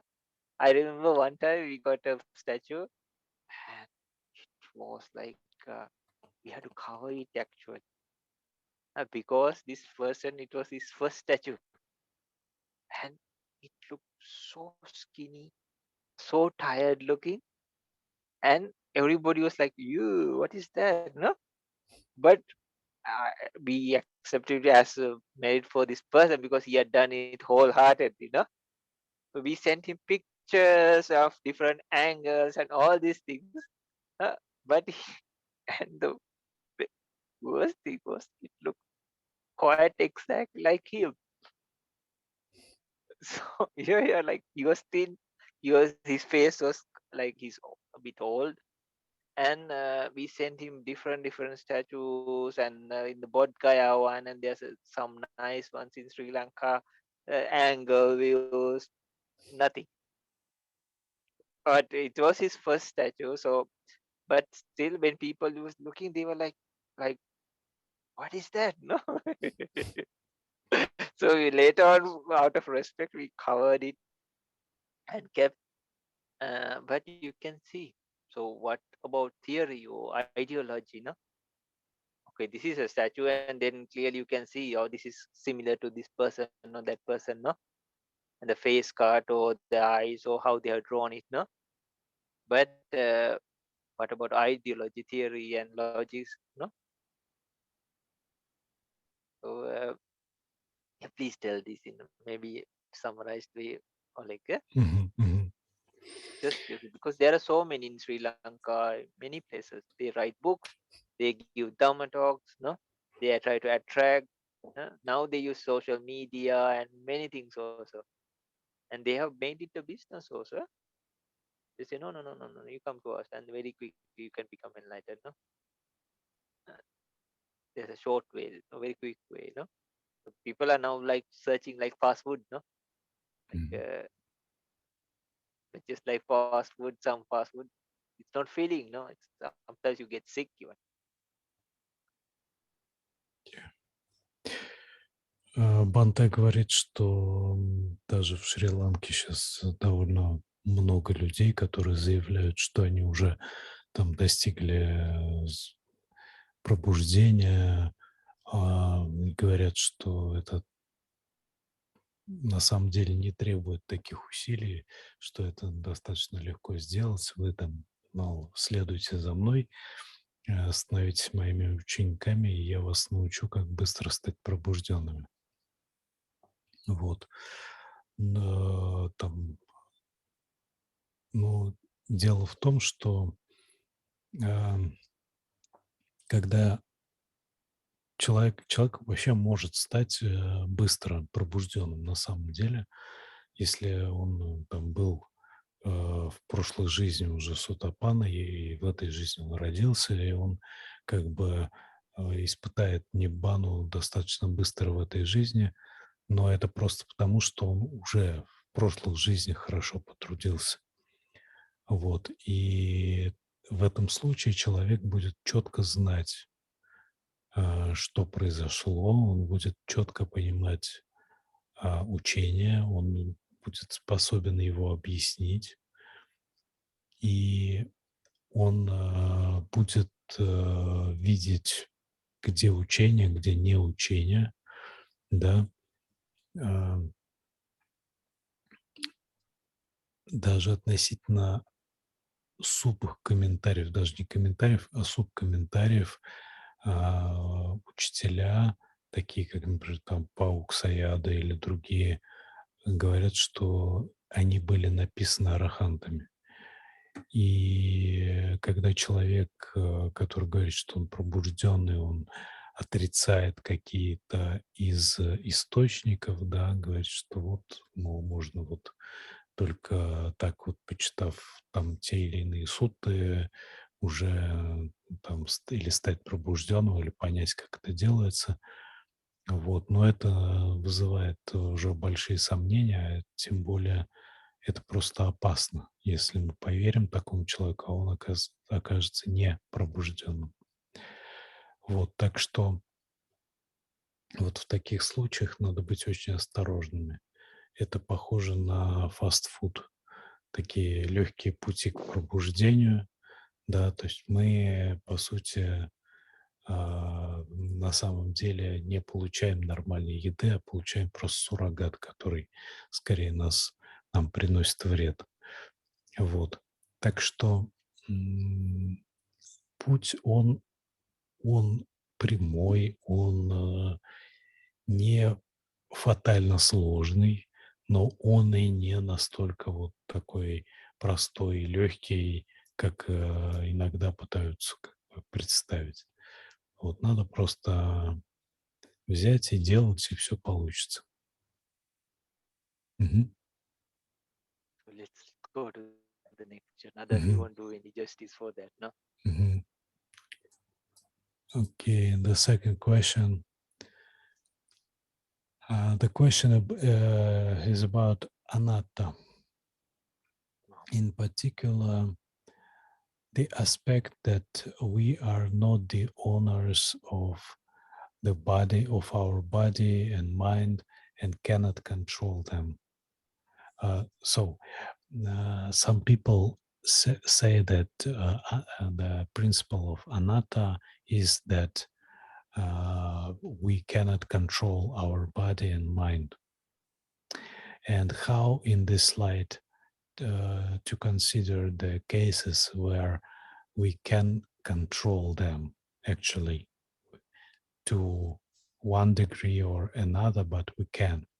For example, we can develop metta instead of anger. We can take medicine and get rid of the pain and get well. Can we focus, or we can get training to focus, to concentrate our mind, and so on. So we can control all of this for some level. What about anatta in this cases? Can we assume that we still have some degree of control? Good Мгм. question. Let me translate. Вопрос про анатту. Вот в частности тот аспект, когда говорится, что мы не являемся владельцами тела и ума и не можем их контролировать. Как в этом свете рассматривать случай, когда мы можем все-таки в той или иной степени управлять ими, например, можем вместо гнева развивать метту, можем принять лекарства, избавиться от боли, можем сосредоточить свой ум и так далее. Можно ли считать, что какая-то степень контроля у нас все же есть?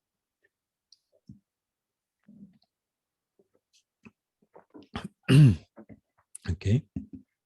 So one of the best places we can take is Ananta Lakkana Sutta, or they call it Panchavagya Sutta, no? Panchavagya. Actually, it's not in the name of that as Ananta Lakkana, though it's referred as Ananta Lakkana, which is Panchavagya, no? So this was the sutta that helped the five first ascetics uh, to become enlightened. After Dhammachakka Sutta, they became Sotapanna, all of them, five of them. And then after Anantalakkana Sutta, they became enlightened or Arahanta. Sorry. So then in the Anantalakkana Sutta, you can see like the Lord Buddha says, no, O monks, if this rupa or materiality, if it was mine, I should be able to control it, or do as I say. uh, but I'm not. No, I'm not able. Either they are far or near or gross or subtle. uh, but I'm not. He asked the monk, no, like, is it so? They say no, but it's not. Actually, it seems like a very simple conversation, no? Then, uh, but actually, this led for them to become arahanta. So it's not just verbally talking, like a teacher talking to students, or father or mother talking to their children. No, so can you do it? Yes or no? Not like that. So because it took them to the depths. So each of these things are ways of explanation. So you talk with the conceptual reality, but you witness the ultimate truth. Okay. So for example, we talk as you and me in one stage. This is one stage. So we talk of the good and the bad. Uh, I'm a good person. I'm a bad person. I can be a good person. I can be a bad person, right? And even if I'm a good person, I can become a bad person. Or even if I'm a bad person, I can become a good person. So this is one stage of talking. uh, Then there's another one. We can break a body into maybe 32 body parts. uh, And we talk, oh, these are the parts, 20 parts, which have earth element more predominant, the more solid part. uh, And then these are the 12 parts that the water element is more predominant. uh. So this is another, and then you can take either 4 of fire element and 6 of air element. This is another way of talking, uh, or explaining. uh. So that is another way. And then you can talk about the 4 elements directly. You can talk about this earth, wind, water. So male, female, animal, or even furniture or anything, you can talk about the alien. So this is another stage of talking, uh, a level of talking, or explain. uh. So in a way, in a conceptual level, we say we can do this, we can do this. uh. But in ultimate reality, okay, for example, we say we are building a house or a monastery or something. We make a plan, right? We make a plan. And at the end of it, usually we say, oh, wonderful, we did it exactly as we planned. But there are so many differences, right? Sometimes you change the way walls, you change the paint, and you color of the paint. And you, oh, okay, even if the color or the design is the same, maybe the ingredients you use, or the type of cement, or even the people who are working, they change their shifts. No, like, or another new mason or carpenter came. So though we say like it was done really accordingly, there were so smaller changes that happened. It was maybe, or even if it was the chief mason or the carpenter, their staff changed. Oh, they have to change, right? One day, one person takes sick leave, or they are off. They have to go and see their family or something and something. huh? So we plan, okay, we try to finish it within 1 year or 1 month or something. But then the holidays came, or some money problem. Then no some goods or something, no the exact furniture or something got delayed. So, but still we say it was done according to exactly how we planned. No, right? There are many changes, no? Huh? So likewise, we say in an outer level, which is in a way it's true. This is conceptual reality. And with that, we can be happy about it even. I was a bad person, now I'm a good person. huh? I'm a wholesome person. huh? I don't do this addiction, so I don't do, even if it's a murderer or a criminal, no? That's why Dhamma always gives a person the chance. Or like Like the example, huh? Like if I had a lot of anger and hatred, all okay, we can turn it around through metta. Huh? That is true, and you actually did it in a conceptual level. But in ultimate reality, huh, we go to cause and effects. Huh? So this is the time you really get the essence of anatta.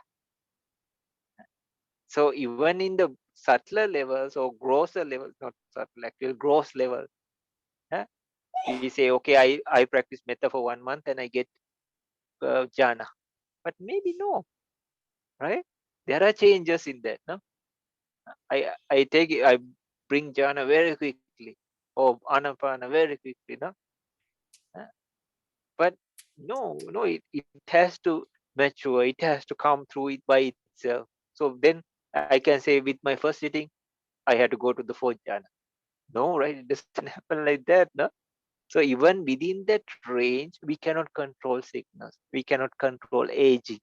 However, surgery, plastics, whatever, food, no, and we cannot control dying, right?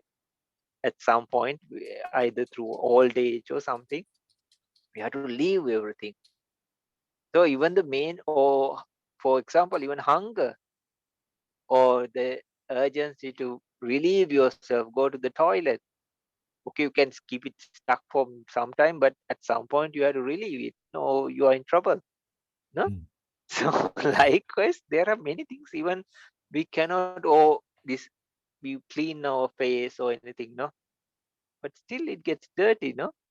So we have to clean it again and again, again, again. We don't can say, hey, don't get dirty. No? Our clothes we have to clean regularly, no, because of the things that are coming out of the body, no. So so these things also from outer level also the control factor is very low. So we say we are controlling. Say for children, no, we say children you must stay, no, or your puppy or a dog. But when they get the chance, they do what they want, right? Even how strict, or either they can end up in a psychological problem, or whenever they get the chance, huh, they do what they want, right? Or either after they say, I'm not a kid anymore, I'm an adult, no, this is my life, no. So though we say either out of fear or something, we try to control. Huh? Yeah, so governments or somewhat leaders, they try to control, or the police, no? But people, at least they think differently.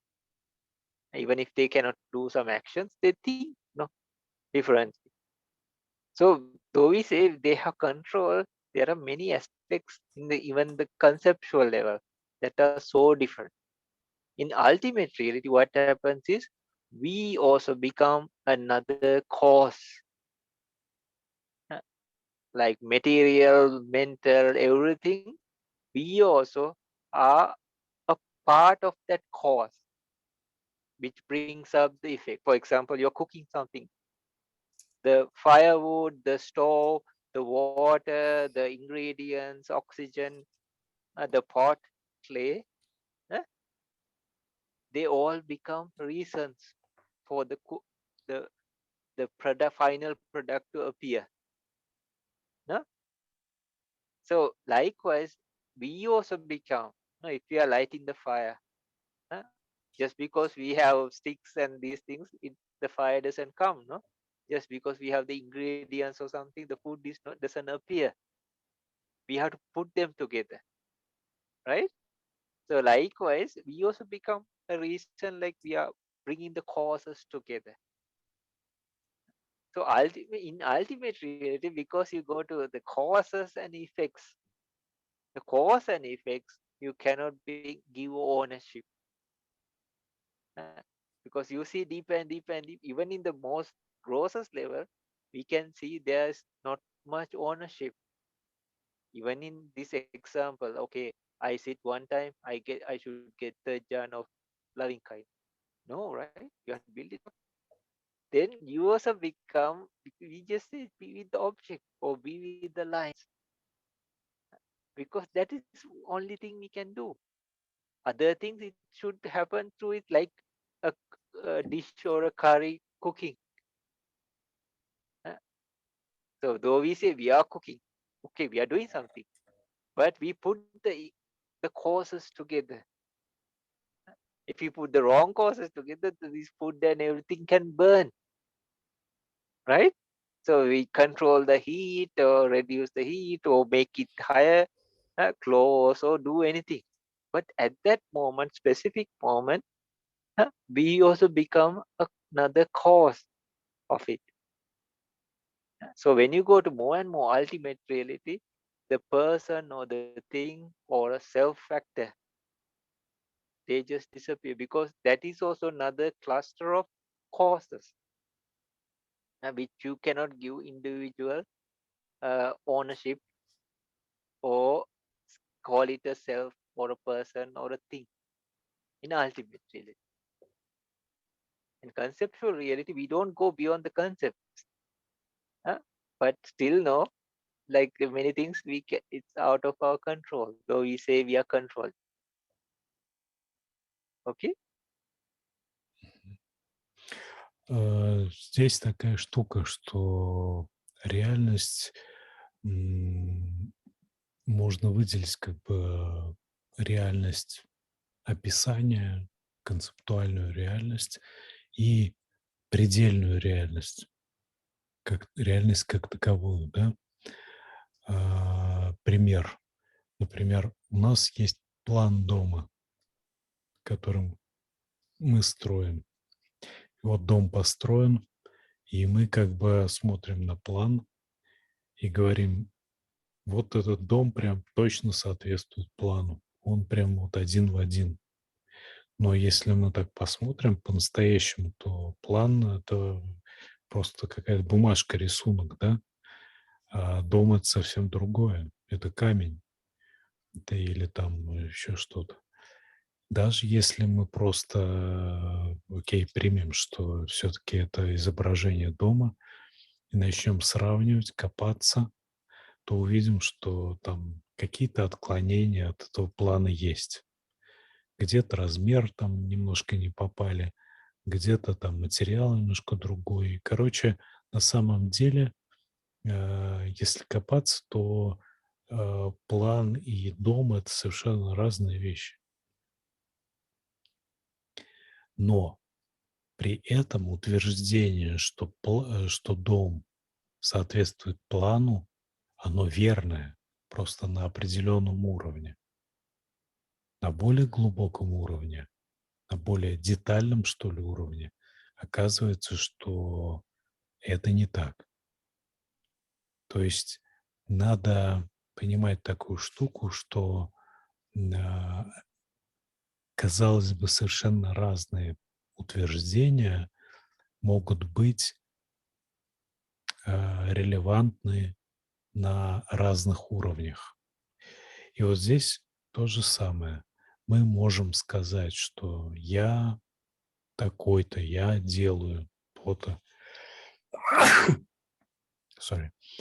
Я делаю то-то, я там иду туда-то и так далее. И это будет правильно, это будет правда, но на определенном уровне. Если мы посмотрим глубже, мы увидим, что, допустим, здесь просто элементы определенным образом движутся, да, элементы материальные, элементы умственные. Если мы посмотрим еще глубже, мы увидим, что там зависимое возникновение просто происходит, и что есть просто совокупность причин, которая дает определенный результат. И не более того. И здесь уже нет никакого владельца. И все эти утверждения, они будут верны просто на разных уровнях. И когда Будда говорил об Анатте, вот это сутта знаменитая, где его ученики первые 5 получили пробуждение, обрели пробуждение, там Анатта Сутта. И там простой диалог идет, да, вроде бы. Будда спрашивает, можете ли вы, то есть если бы вы были, скажем, владельцами своего тела, вы могли им управлять. Можете ли вы им управлять? Те говорят, нет. И это, кажется, какой-то такой простой диалог, вроде, ну, как человек один спрашивает, учитель, скажем, а студенты отвечают. Но на самом деле это была практикой, и ученики в этот момент его, они прозревали в основу реальности, вот в эту самую крайнюю реальность, предельную реальность всего. А в предельной реальности всего мы видим, что материальность, совокупность элементов там или что-то такое элементарное, у которого нет никакого владельца. И именно поэтому эти отшельники, эти ученики обрели пробуждение. Именно поэтому они стали архатами. Потому что они не просто там задумывались и как-то там отвечали на философские вопросы, а они прозревали в природу реальности в этот момент, в предельной реальности. То есть вот я есть, да, я там могу делать то-то и то-то, я такой-то. Это все концептуальная реальность. Это такие очень большие допущения, обобщения, а, представления, да. Но есть предельная реальность. Если мы посмотрим в нее, то окажется, что там никакого такого владельца, делателя, персонажа, персоналей нет. И Анатта именно об этом учение, именно об этом оно описывает предельную реальность. Мгм. So just like if we connect all the dots, so like even with the previous topic, we say, oh, this is me, this is I, or some people have a lot of ego and they are hugely in the uh, greedy side, no, or the anger side, or deluded, no. I'm such and such a person. I have this much, I have that much, no, and you are nothing, and you are used to some. They even condemn other people, no. But if we see like, though we try to be or try to become as deluded as much as possible, huh? But understand like in conceptual reality we have to talk as a person, we have to identify as a person, and then we for seal and all we become, no, if they don't kill animals, no, don't steal, huh? So it is a conceptual truth and righteousness, good thing. If you say okay, because if you take it by the wrong end also, for example, those days there was a wrong view, like a person is also four elements, the sword is also four elements, and the person who's dying is also four elements. So it's just four elements going through four elements, so there is nobody killing or nobody dying. So if they knew so much, why would they kill in the first place, right? If there's nothing to kill, no, they wouldn't have to kill, right? And then they don't have to put these theories and make it rectified, no. Or they didn't have, if there's nothing to kill, why would they kill, huh? But they rectified, they made it just full and said like, no, no, no, no, no, no, it's just the sword is for elements, and the person who's the sword is going through is also four elements, and the person who's using the sword is also four elements. So it's just four elements going through four elements. If it's the case, why would you want to do it, right? Huh? But in the other side, or like when a person identifies these things, there's nothing to care, nothing to steal, they would definitely not do that. So what is there to steal? No, what is there to steal? No, there's though we say, oh, this is a gemstone, this is money, this is gold, then in ultimate reality, they just become the element. Or worse, it's another idea in your mind or perception in the mind. So like Honorable Achancha used to say, if he used to just joke about it. It says like, if chicken dung was the currency of the world, people would collect heaps and heaps of chicken dung, right? So likewise, now a piece of paper is given a value. And actually, in some countries, like that value is not there even. It's just a piece of paper, printed paper, right? But people kill over it. They put this life is this much worth. There are like people who kill other people, no? They say, huh? So so anyhow, but just a piece of printed paper.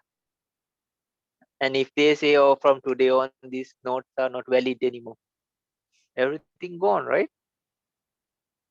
So the concept is like that. But more you understand that, but that doesn't mean even the Buddha said, no, I am Sambuddha. These are my disciples. He used to say this, right? Huh? So this is a Buddha telling, right? So it says like even the Arahantas or the Arya, they don't go beyond conceptual, paramat, oh, sorry, uh, sammata vivahare, like the terminology of the concepts. They don't say five elements came and or five khandhas came and five khandhas went. No? Or come here, you you mental and materiality, please come here. They don't talk like that. No? They say Venerable Sariputta came and went. Moggallana came and went. Huh?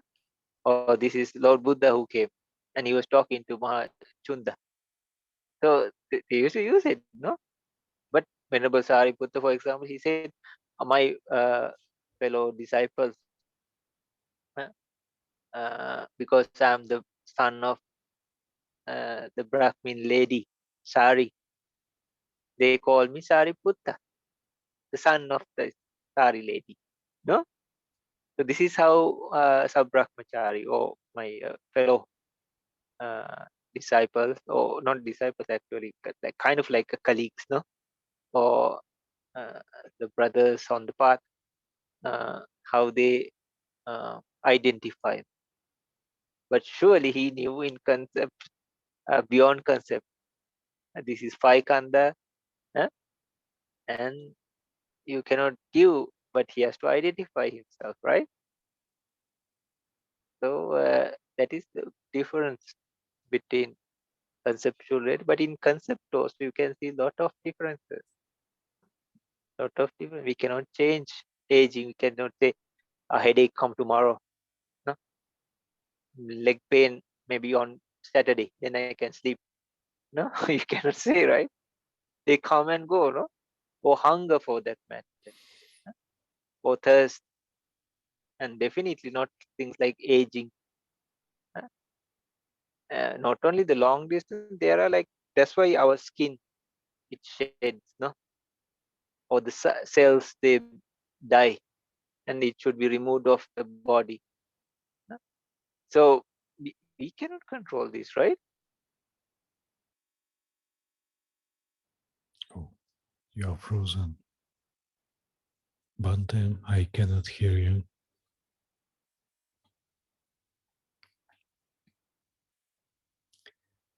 Бханте, в общем, рассказывает, что, по сути, э, продолжает о концепциях и предельной реальности, что у нас, например, есть бумажные деньги, да, мы считаем их ценностью и так далее, но по сути это просто такая разрисованная бумага.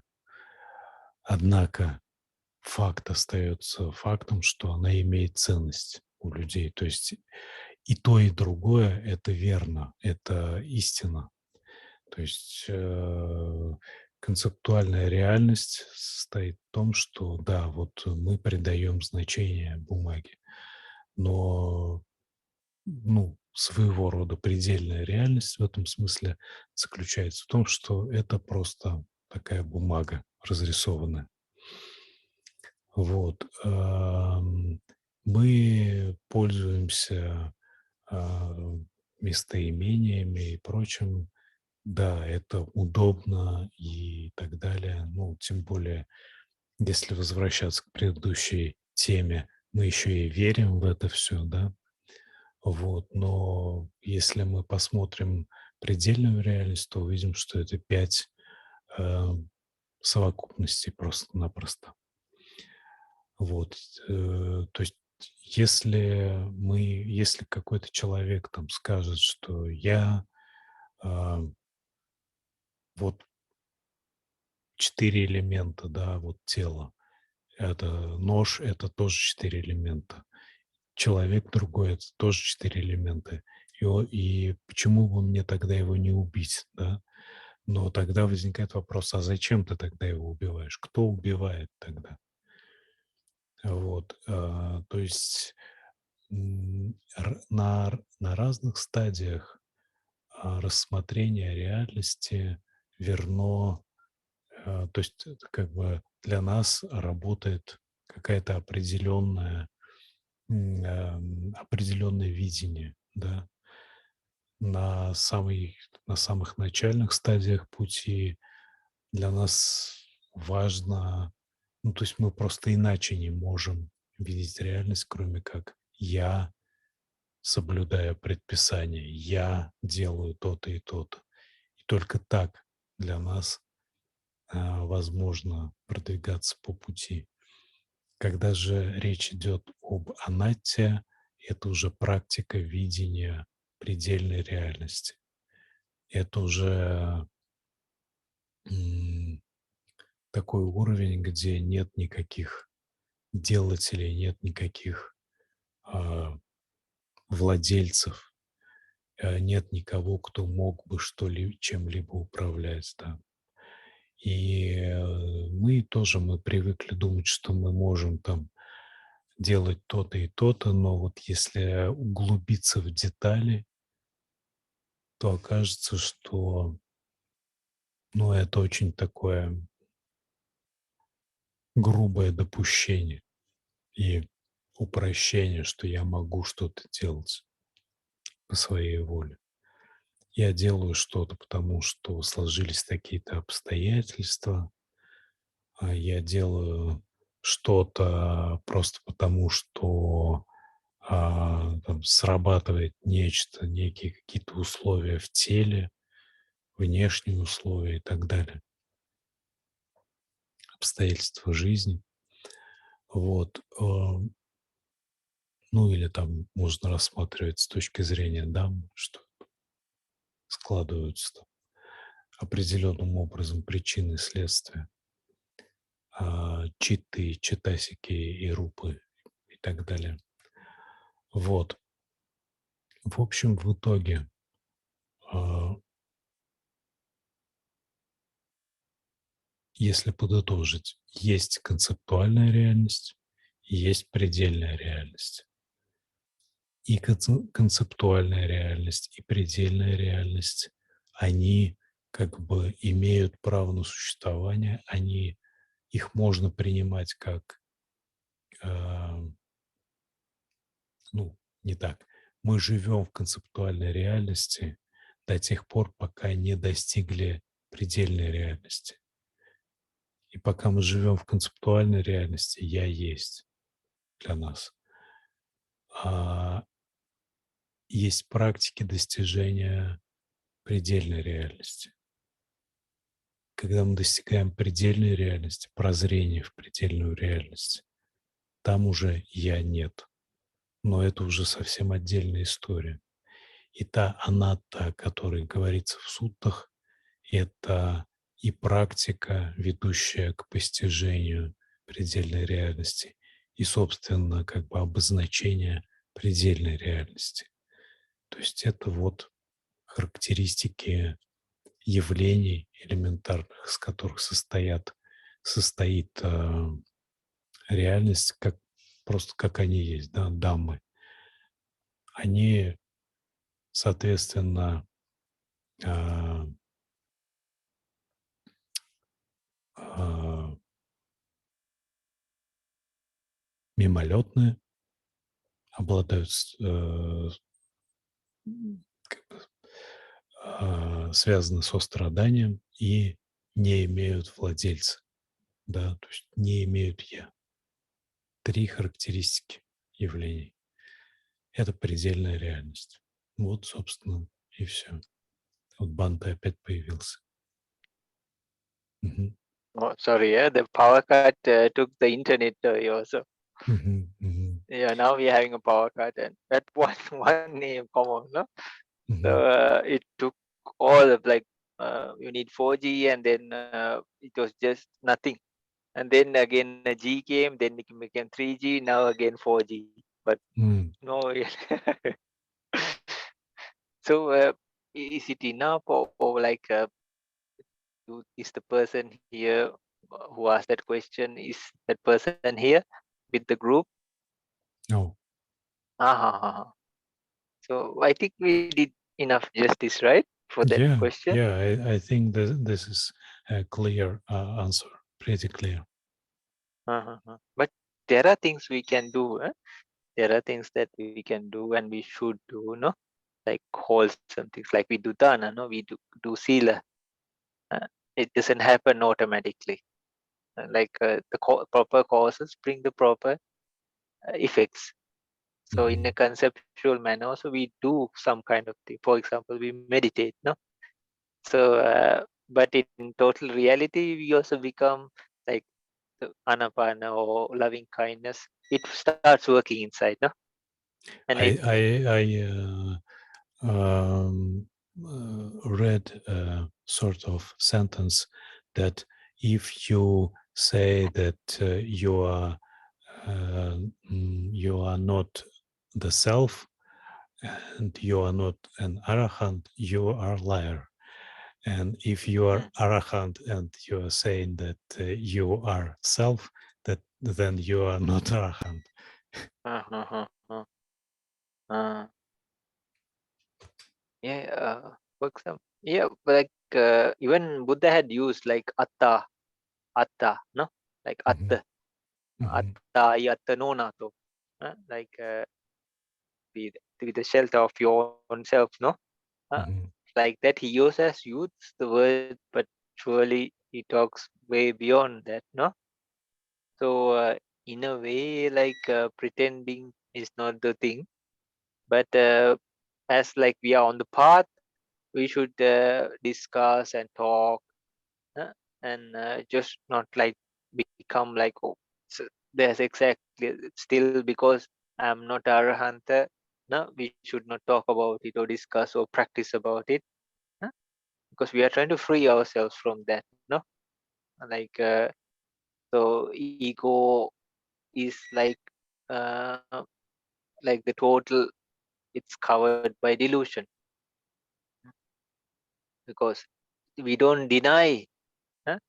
We don't deny, like, but which person, like we have been talking, we all were here, right? Huh? So which person when starting of this meeting, or after 5 minutes or 10 minutes, 15 minutes, 60 minutes, no?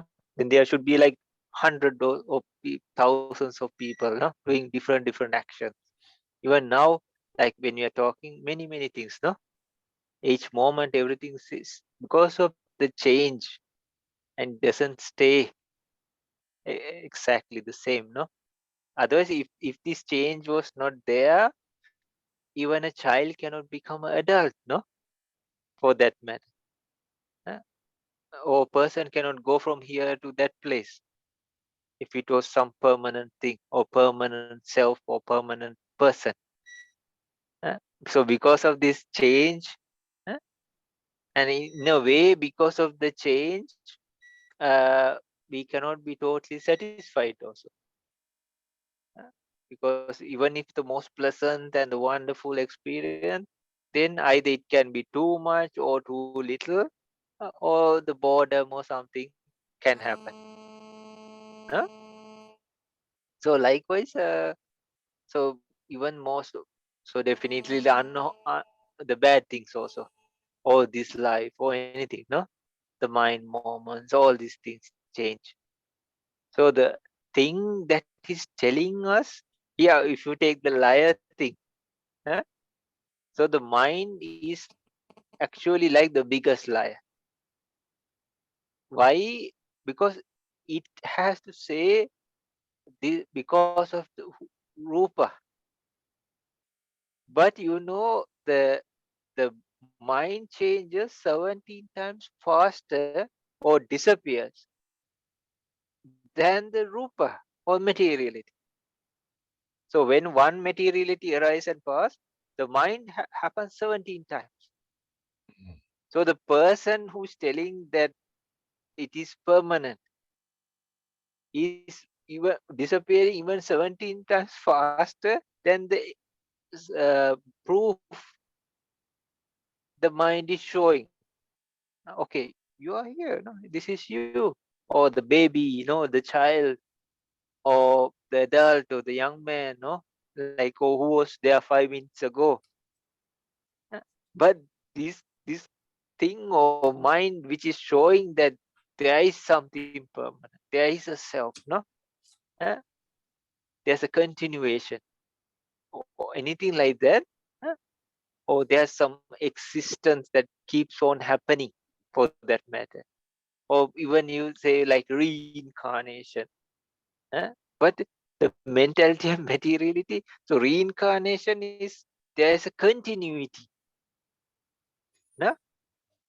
But if the mind and matter totally disappears and yet something new arises, for example, we cook some food, right? We put the raw ingredients, huh? Or we burn a piece of paper. When we burn a piece of paper, the piece of paper with the oxygen and the heat and everything, it creates the new effect of ash. The paper is no more, but the paper also was a cost of it. And like the food, no? Like the food, we put the raw ingredients, no? Whatever according to country or anything you like or anything, no? Maybe potatoes, butter, cheese, or I don't know, whatever you eat, no? So then you put the raw ingredients, right? Then the raw ingredients, they disappear and make the new thing of food, but that food also is not, doesn't stay. That's why after some time you can see some difference, and if it takes a longer period, it can become stale or rotten, unedible, even you have to throw it away.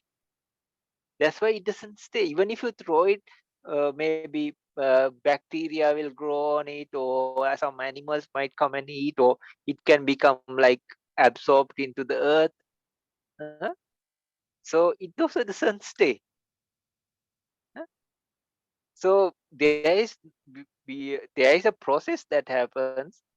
But if you take ultimate reality, you cannot say nothing stays exactly the same, because there's a huge momentary change. So that, because of the change, you cannot say there's total satisfaction. huh? Because it changes even the sensation you get through the happiness or somaness or anything, no? That also changes even faster than the object we take. 17 times faster it disappears. So then definitely, because of all these reasons, it becomes anatta, non-self. So like you said, the biggest liar, uh, is the deluded mind. If of all liars, the biggest liar will be the deluded mind. The deluded mind. Otherwise, the mind that is open or with wisdom, or like had awakened, we cannot say, because it will see the reality, right? When Arahanta has mind, no? But the deluded mind would always show, no, no, no, no, no. Even a Buddha says, no, no, no, no. Here I am, no? And then what is this, no? Many questions. But so this will be the biggest liar.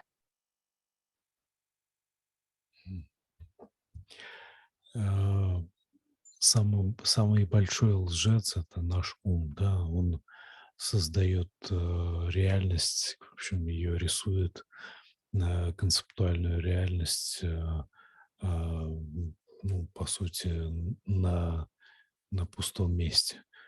Вот. И а, явления ума возникают в 17 раз чаще, чем рупы, да, чем явления материальности.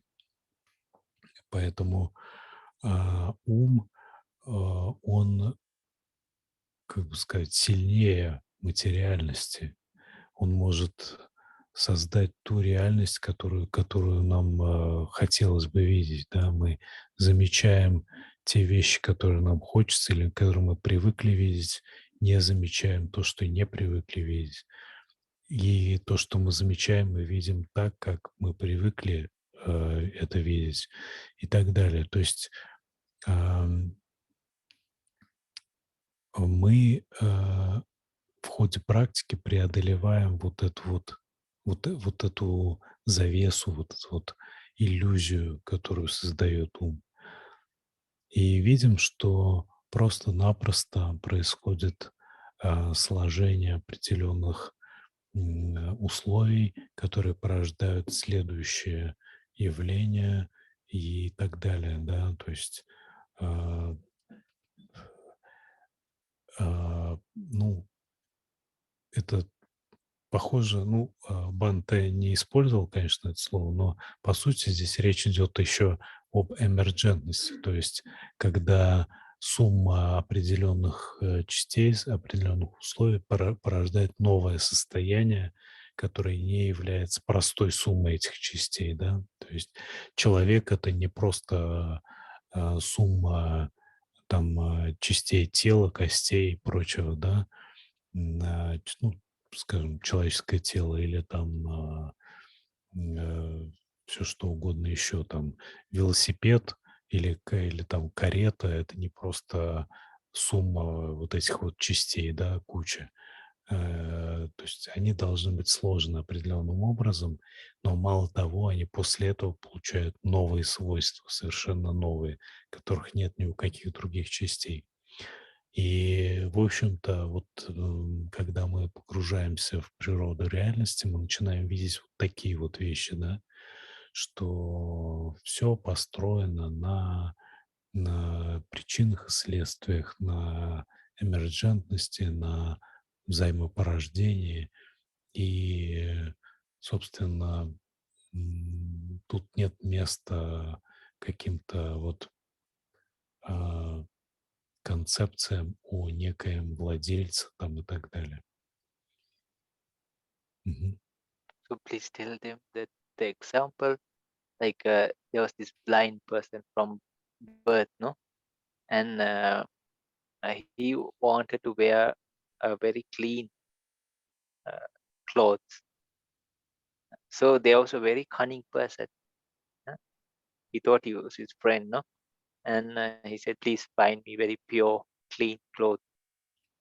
And he brought the worst of like the filthiest and the dirtiest rags and said, "These are white clothes. These are the most purest," and took his money and everything, you know. So this blind person was very proud of it, and he was like telling everything, no, it's like sotang oda. Oh, this is white color. This is the pure. This is so pure. No? And then some people, either his relatives or good friends, felt sorry for him, uh, and they took him to a doctor, eye specialist or somebody there at that time, no, and really cured his eyes. And the first thing he did was look at his, because he was very happy about his clothes. No, he had a look at his clothes, and he saw how filthy and dirty they were. And it says like he first felt very angry with the person and the cunning person for misleading him or making a fool of himself, no, or tricking. But he would, because now he has eyes, he would never be fooled again. So we can exactly use this for the consciousness or the mind. The mind says, "Oh, this is no, this you are so beautiful, you are so healthy, you're perfect." No, it's good to have a good self-esteem or like confidence, uh, but we go way overboard. No, then we have all these defilements and everything filling up, and we think, oh, we are so pure, no, we are so nice, we are. It's like taking these dirty rags and saying, oh, this is the purest, no, oh, this religion is the power, this sect is the perfect, this my knowledge is the best, my sila is the best, no, my meditation is the best, no, this tradition is right. Many things we find, we quarrel, we argue, no, and then even we kill each other if possible, no, just in the name of religion or ideology. Huh? Really, it happened, right? In ancient also times happened, no? You can do anything, no?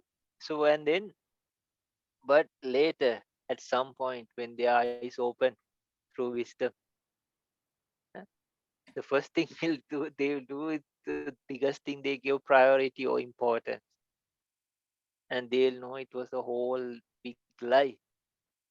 And in a way, like, even for us, like, if you forget about the other things, like this self thing, no? Or atta, no? Then you can call it anything, a soul or continuity or a reincarnation, or you can give it any name. But the priority you have given, the first thing you see, and then you, in a way, like, oh my gosh, like I have been fooled all this time with ignorance. And the guy or the thing that is showing me, even that is more worse than what I got even.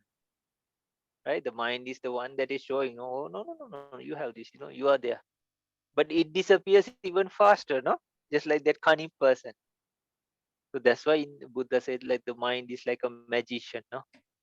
I mean, usually the magicians, they are tricks, no? They fool the eye. Oh, they are so quick, uh, like you don't see, no? That usually it's not true.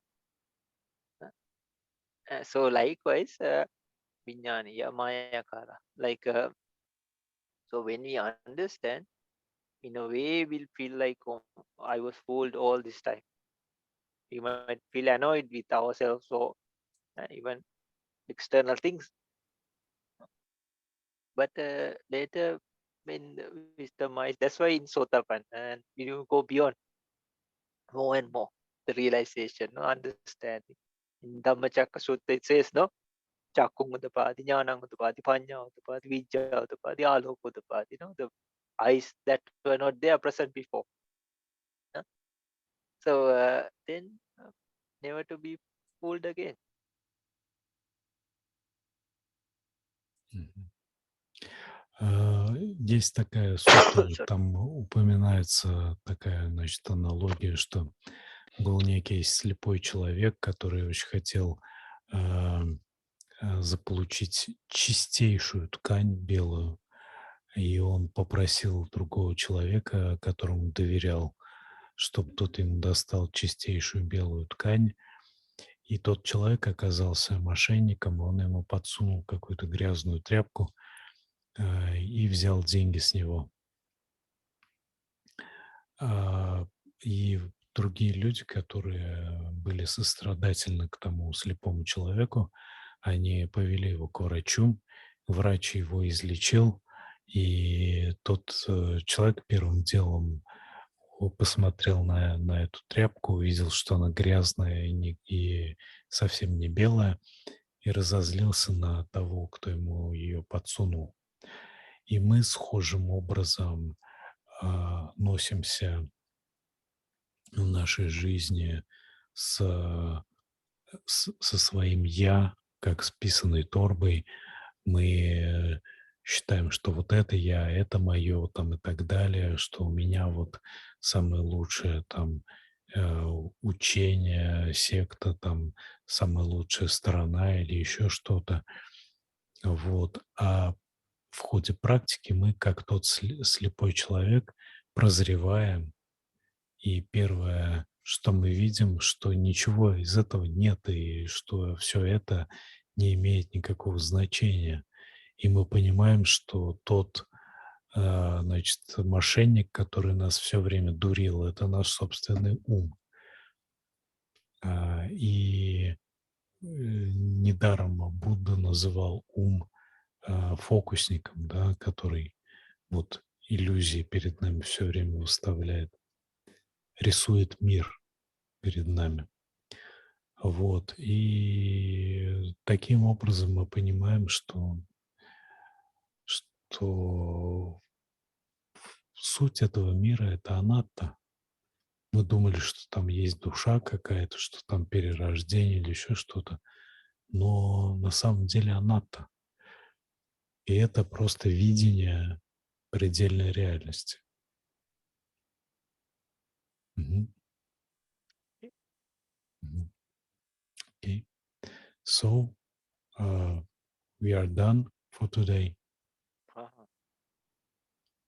Please tell I offer merit and pray uh, and bless and share metta with you all, and for you all to be safe and secure. And please know that's why as soon as possible, uh, like go to these paths. You can see that they are very methodically and nothing is wasted. Like each connect to the other part. It's like so. If you get to know the materiality, then very easy to get to know the mental. Then you use both of these different authorities. Then you use all three and go to vipassana. So Mhm. all of them are connected, and then you can clearly go. So now, because now you just see people just fighting over virtue or the parts of chitta visuddhi, no? But we can go way beyond that. This is just two parts, but we need this. But we are still fighting and quarreling and arguing, no? Or trying to explain logically these parts, uh, which are basics, which could be done in a time which Buddha is also not present. But now, since it's a time of the Buddha and we see everything happening and urgency for that, so please go beyond. And Mhm. as the path is so clear, uh, even you can work towards Sotapan or beyond, be totally free. Mhm. Because the path, and you'll exactly know is for sure. And we have been practicing these, doing these things for a long time in Sansara. So if you go on the proper path and do, you don't know when it can trigger.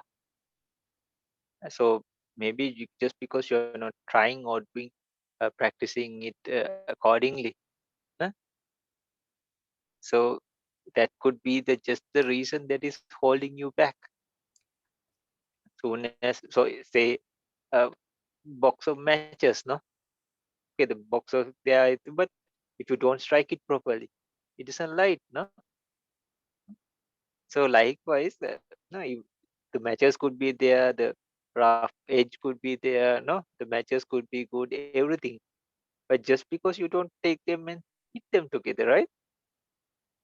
So likewise, if you do it, put the proper causes together, it start working. So these all are like doors, and then if suddenly all that parami and everything just starts coming, huh, you must just go. It will happen so fast. That's why the Dhamma is called akalika. Huh? For the Magapala to happen, it just happens in a blink of an eye, or even lesser. They say Shanamatra means just a momentary.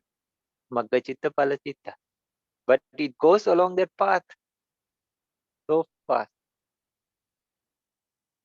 Mhm. So we don't know our potential, we don't know our capacity, and we are just holding ourselves back only.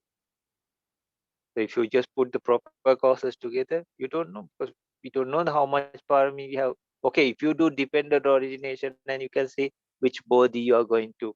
And when you check the future, you can see, okay, like how many more lifespans before total enlightenment or parinibban for that matter. Like when the time you can totally be in nibbana, even leaving this body forever. Uh, But unless that, how can a person really say, oh no? So, but when you do it, like all that power or energy or understanding, wisdom can just come through you. So why not give it a chance when you have the opportunity? Why do things like you just can do in any time when a Buddha is also not present? Huh? Why just be stuck there? Мгм. Бханте говорит, что он продолжает молиться за всех нас, и он говорит, что нам необходимо бежать к пробуждению, потому что мы не знаем, какой наш потенциал. Мы вот сейчас, ну, в смысле, вот мы с вами сейчас там дискутируем по поводу джан там и прочего, но это только вторая ступень пути, да, чита висуди.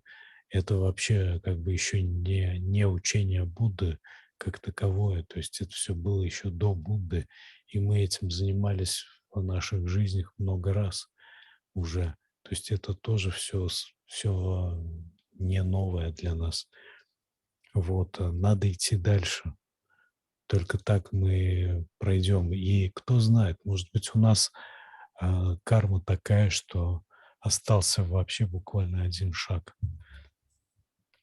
То есть мы просто чуть-чуть, один толчок, и мы достигнем пробуждения. Поэтому, не теряя времени, надо делать все, что в наших силах для пробуждения. Мгм. Okay, so you all have a good rest, Yeah, and you all also have a good rest and a very good night, and take care, be yeah, safe, and practice. This this is our big chance. Next birth or next time, we don't know. We yeah, cannot say the absolutely. future, no? So please, let's practice, and it's very simple, and it has a proper path. Мгм. And if you like, just like the Buddha said, like if you go on the proper path, proper result. Вот, так что всем спокойной ночи, просто идите по пути, он очень простой, там все прописано шаг за шагом, просто надо идти и не оглядываться, да. And we Окей. don't have to label it and fight over it or argue or try to, whatever things we have, we use it and try to find Мгм. total happiness and peace. Мгм. That's the idea. И лучше избегать всех этих споров, дискуссий, просто практиковать таким образом, чтобы это приводило нас к миру, к внутреннему миру и покою. Это лучший способ практики. Мгм. Okay, good night to you all. Yeah, and good night Have a to good you, rest. dear Bante. That was very wonderful and precious as always. Thank you very much. Good Have a good night. night to you all.